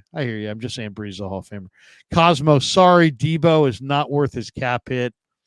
Yeah, he was dinged up late in the year here. Flav, as soon as Kyle Shanahan realizes that he can get him out of the effing pocket and good things happen whenever he does, it will add a new dimension. And Tech Sonata says, love your show, Larry. Was in Grant's stream and came here for some Purdy and Niners love. Oh, I thought that was the last one. Dazza says, instead of getting Belichick as defensive coordinator, why not get Bieniemy as offensive coordinator? Yeah, tell Kyle he's going to have an offensive coordinator. That should go good. Steven Draper, Kyle gave Patrick Mahomes an opportunity to play for 4-down football in overtime. Yeah, by going first. Flav, last comment. I told you JJ was the dark horse for MVP. That was the mismatch. Should have went to him more. Yeah, I threw out Jair Brown as an MVP long shot, and I thought he played pretty good too. Yeah. Danny, you got a final thought on this one? We had 219 super chats. Wow. 219 super chats. Wow. That is an unbelievable number of super chats. Yeah. I just think, if you were not a fan of either team, just watching the game, like 30 of the other teams across the league, or 28, what was there, 32 or 30, whatever. I always forget. There's 32. 32, yeah. So 30 other favorite teams, just watching the game. I think you would have a different opinion of the game. I think you would say that was a great game. This wasn't a Dan Campbell obvious, choke job by the head coach, where the Niners were fortunate to even be here today because of the way Dan Campbell botched the NFC Championship. But I'll say this. If I had to say one play that probably turned the game, it was the punt. The play off of Luter's foot, because Niners were stopping Mahomes. They weren't moving the ball. You catch that ball, fair catch it, whatever. And that guy's a booming punter, and he just hit it straight up in the air, and it wasn't as deep. And that's why McLeod wasn't under the ball, because he was, the guy was bombing 60-yard punts. So it's just a bad break. It was just kind of one of those things that you just got to go, man, it barely hit his foot, it just caught his heel or whatever. And he had his back turned and everything, Yeah. but you got to get away. Your awareness has got to be better, but I don't even know if, you wonder, did he hear McLeod? Could he hear McLeod saying get away? Who knows? We'll never, probably get their full story on it. But I think if the Niners retain the ball on that play, they're up 10-6. Maybe they go down, at least get a field goal. Who knows? But that's why they play the games. And I thought overall, few misfortunes, things happen, few breakdowns, but it was an entertaining game to watch nonetheless. Yeah, I mean, what can you say? I mean, Mahomes is Mahomes because he wins games like this. It's part of the reason he's Mahomes. Yeah. Kyle wasn't perfect. The team kind of ran out of some players in some ways. I kind of think they also made some mistakes. I'll give you an example of a mistake that I think they made. Jalen Graham's a really good football player, right? Yeah. They didn't bring him along at all. So they kept using Greenlaw even when he was hurt late in the year. And it's like, Jesus Christ, use D. Winters, use Jalen Graham. These guys are bouncing around the locker room. Develop those guys. You couldn't have used those guys against Arizona or one of those games and told Greenlaw to shut it down. And to me, it's like you knew you needed a fresh Greenlaw in the playoffs, and they didn't get a fresh Greenlaw in the playoffs because they didn't use their depth well enough. So I don't know. I mean, I would have liked to have seen a lot more carries for JP Mason and Elijah Mitchell, and I would have liked to have seen a lot less touches for CMC.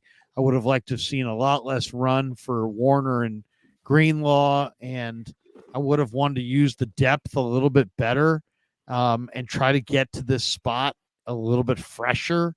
Instead, you let McCaffrey wasn't 100%. You didn't really use Mitchell or Mason, even though they're both really talented. Graham is a stud, and people are going to talk about him next year. I guarantee you, by week 7 or 8 of next year, you're going to hear this.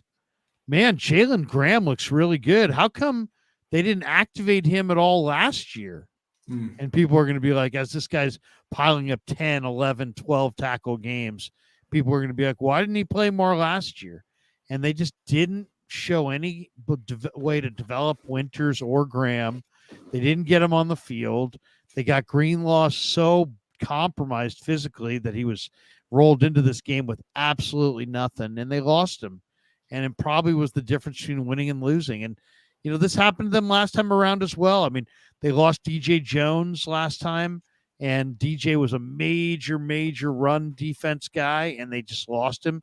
And then, sure enough, Damian Williams ran wild in the Super Bowl for Kansas City, and it was just enough to get him over. So, things like that matter. Not having Greenlaw, not having DJ Jones, those things matter, and ultimately can cost you football games. And in tonight's case, it may have cost him exactly that. So, anyway, that's my final thought on this. I mean, I know there's lots of people who want to blame Shanahan, and I'm going to watch the game again right now and decide exactly how much I want to blame Shanahan myself.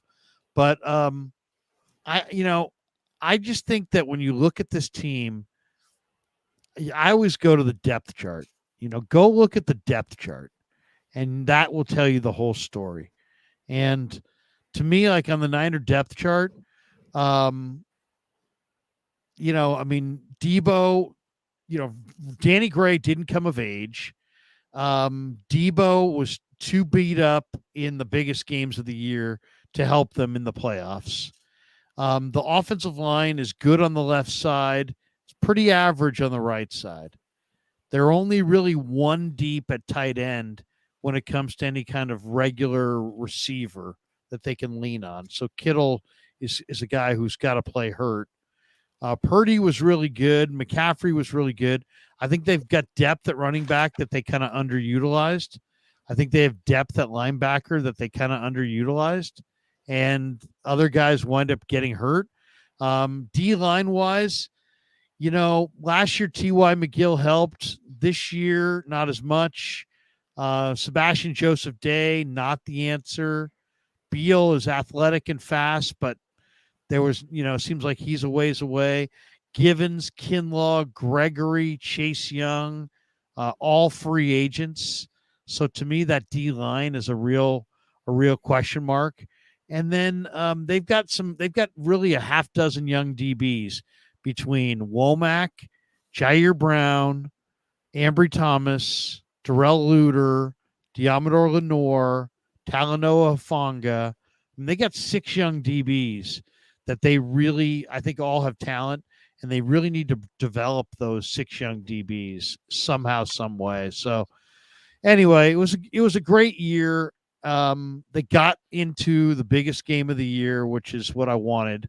I wanted to see them get into the Super Bowl and have the thing, go and go and go and go. And sure enough, it did. But it just, tonight's bitter.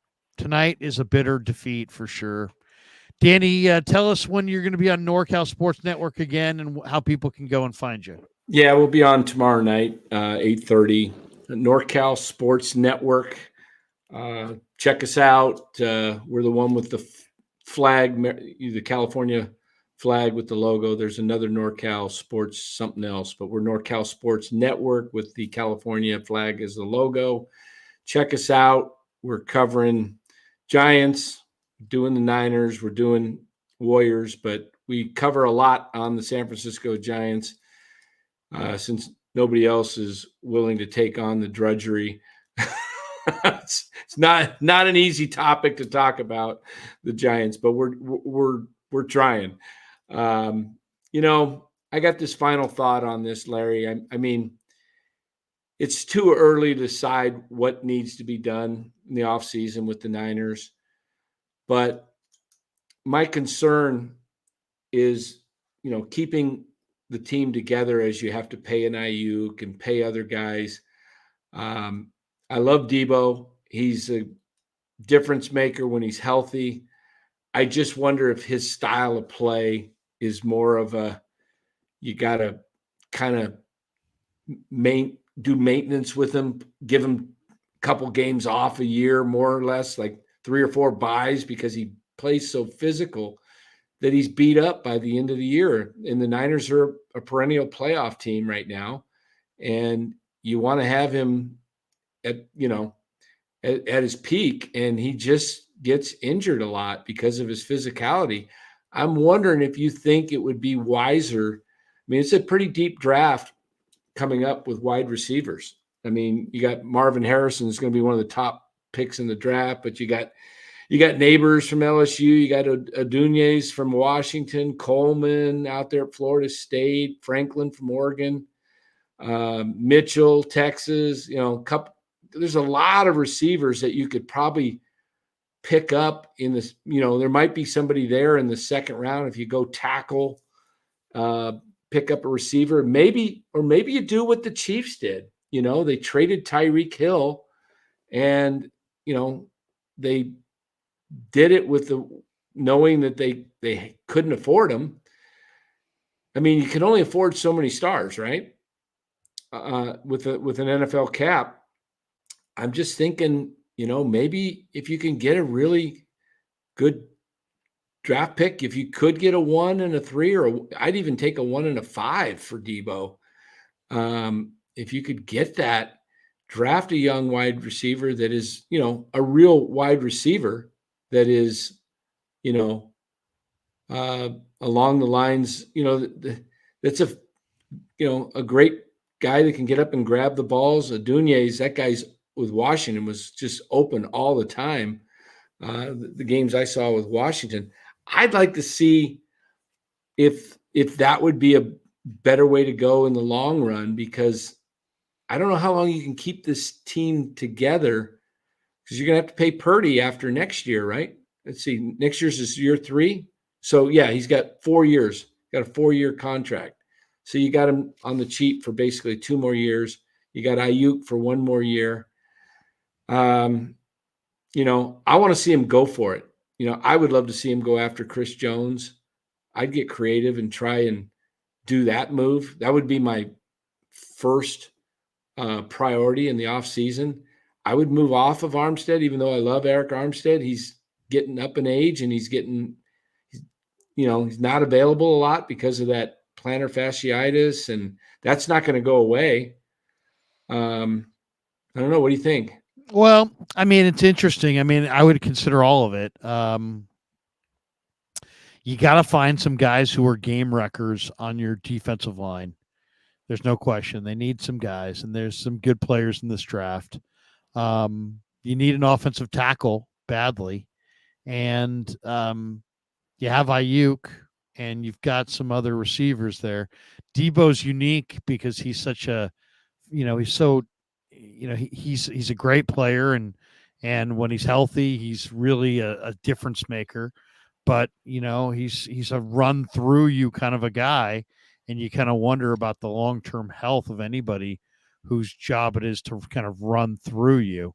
I'm not a Rome Odunze fan. I mean, I like Malik Neighbors and Marvin Harrison at the top of the draft, Brian Thomas.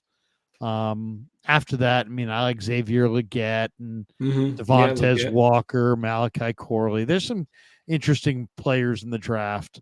I don't know if I see a Debo in there, but yeah, I mean, they're to me, the big question for the 49ers is, who's the best tackle they can get? I mean, Joe Alt, Fashanu from Penn State, Fuaga from Oregon State, J.C. Latham from Alabama, Marius Mims from Georgia. I think all those guys are going in the first round for sure. The Niners are probably going to be staring at Tyler Guyton from Oklahoma. And a couple other guys, Patrick Paul from the University of Houston, big 6'7" offensive lineman, Graham Barton from Duke. But the guy that I kind of like is Tyler Guyton from Oklahoma. So we'll see. Guyton's projected to go 27th in the first round. They're going to have, the 31st pick in the round. So he's in their neighborhood, but we'll see if he's there for them, or if they wind up trading, as you say, a veteran player to get that mid first round pick, which they could do. They could go. Who do you think would be in that category? Well, I mean, J.C. Latham is the guy that is, to me, the guy that, is, if you said, give me a player that is absolutely the perfect player for the Niners, I would say J.C. Latham. He played right tackle at Alabama. He's an absolute blue chipper. I mean, he's 6'6", he's 335. He's 21 years of age. But I mean, what player do you see of the Niners if they were to move off a vet that would bring them a mid first round pick? Who do you think that would they would be willing to give up? You would have to be probably Ayuk or Debo. I think I'd keep Ayuk if I was having to pick between one or the other. I just think Ayuk's he's more of a threat as a wide receiver. Debo, is great. I mean, we saw him against Philadelphia, had an unbelievable game, but he doesn't have the separation abilities. And we saw it again tonight. He wasn't open. I mean, he's not open a lot in big games when he faces a strong cover team. Chiefs had they need one more dynamic weapon. Yeah, somebody who's either a dynamic running back or dynamic wide receiver. I think Danny Gray was supposed to be that, right, when they drafted him, right? But he hasn't showed up yet, right? So I mean, they need maybe he'll be like Kuminga. Maybe year 3 is the right year for Danny Gray. Maybe the game slows down for him next year. Maybe he picks it up. I don't know. Yeah, but they need some dynamic playmaker on offense, but they really just need to be better on the line of scrimmage, offensive line, defensive line. They even probably have enough good young corners, but they got to get better on the line of scrimmage. They got to get better. They got to get better on the line of scrimmage somehow, some way. They got to bulk up their offensive tackle. I mean, the offensive tackle is a very much in need position. But then if they wind up losing a lot of their D linemen, it's going to be really important that they draft well there. So, they're going to need probably going to have to invest a first round pick in an offensive tackle, and then they're going to need defensive linemen. So it's going to be a challenge. It's going to be a challenge. All right, Danny, good stuff, man. We'll talk to you soon. Awesome. Thanks, Larry. There you go. The Dan Coachemilio extravaganza, NorCal Sports Network. Chef says, first round pick, Darius Robinson from Missouri. Second round pick, best offensive lineman available. Trade one of our thirds if necessary to move up. I could see that. I love Darius Robinson. I saw him in Mobile this year. Big 295-pound base defensive end who can play tackle, and he's really good. He's really, really good. And as far as offensive line, I like Javon Foster. I kind of like Ladarius Henderson from Michigan. I like is it Christian Young, I believe, from Texas. All those guys, talking about guys probably in the second round. Andrew Martinez. Larry, remember that stat about the losing quarterbacks you were talking about? God, no, I actually don't.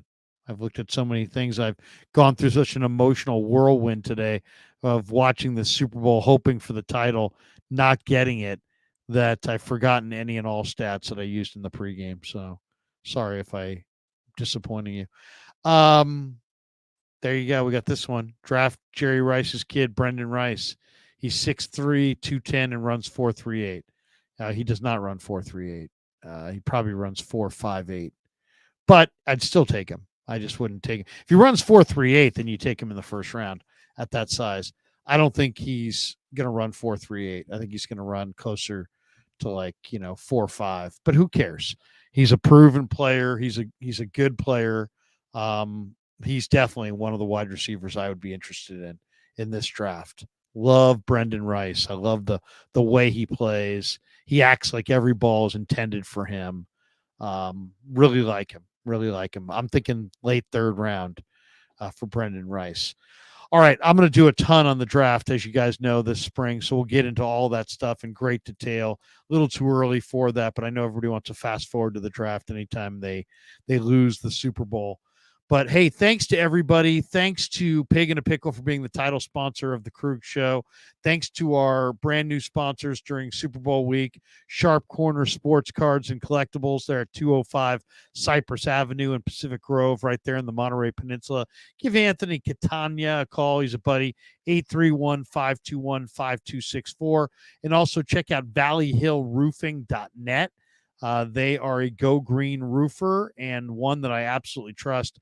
209-481-6351 and both valleyhillroofing.net and Sharp Corners Sports Cards and Collectibles websites are linked in the description. And thanks to all of you guys for supporting the Krug Show all season long, man. We've had such a great job this year and had so much fun bringing you guys face to face with many of the players, building up the channel. We're at 38,767. We were hoping to get to 40,000 by Super Bowl Sunday, so it didn't quite happen for us. But thank you to everybody who has supported the channel. Once again, 38,767 total subscribers. Just an amazing amount of support. We outdid KMBR's post-game show tonight, which is impressive considering everything that they have going on over there. We've had 4.8 million views of Krug Show videos and live streams in the last 4 weeks alone. So that's an incredible number.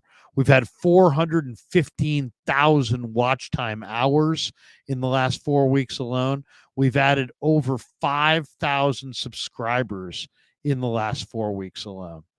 So, I mean, absolutely monster. I can't thank all you guys enough. As I said, 38,769. If you're one of the 1,700 people still hanging in the room on this post-game show and you've yet to hit like and subscribe, please do. If you hit like, of course, all this is free, but if you hit like, that just helps more people find our shows in the algorithm, really helps grow the show. And then if you hit subscribe and hit that notification bell, it's also free.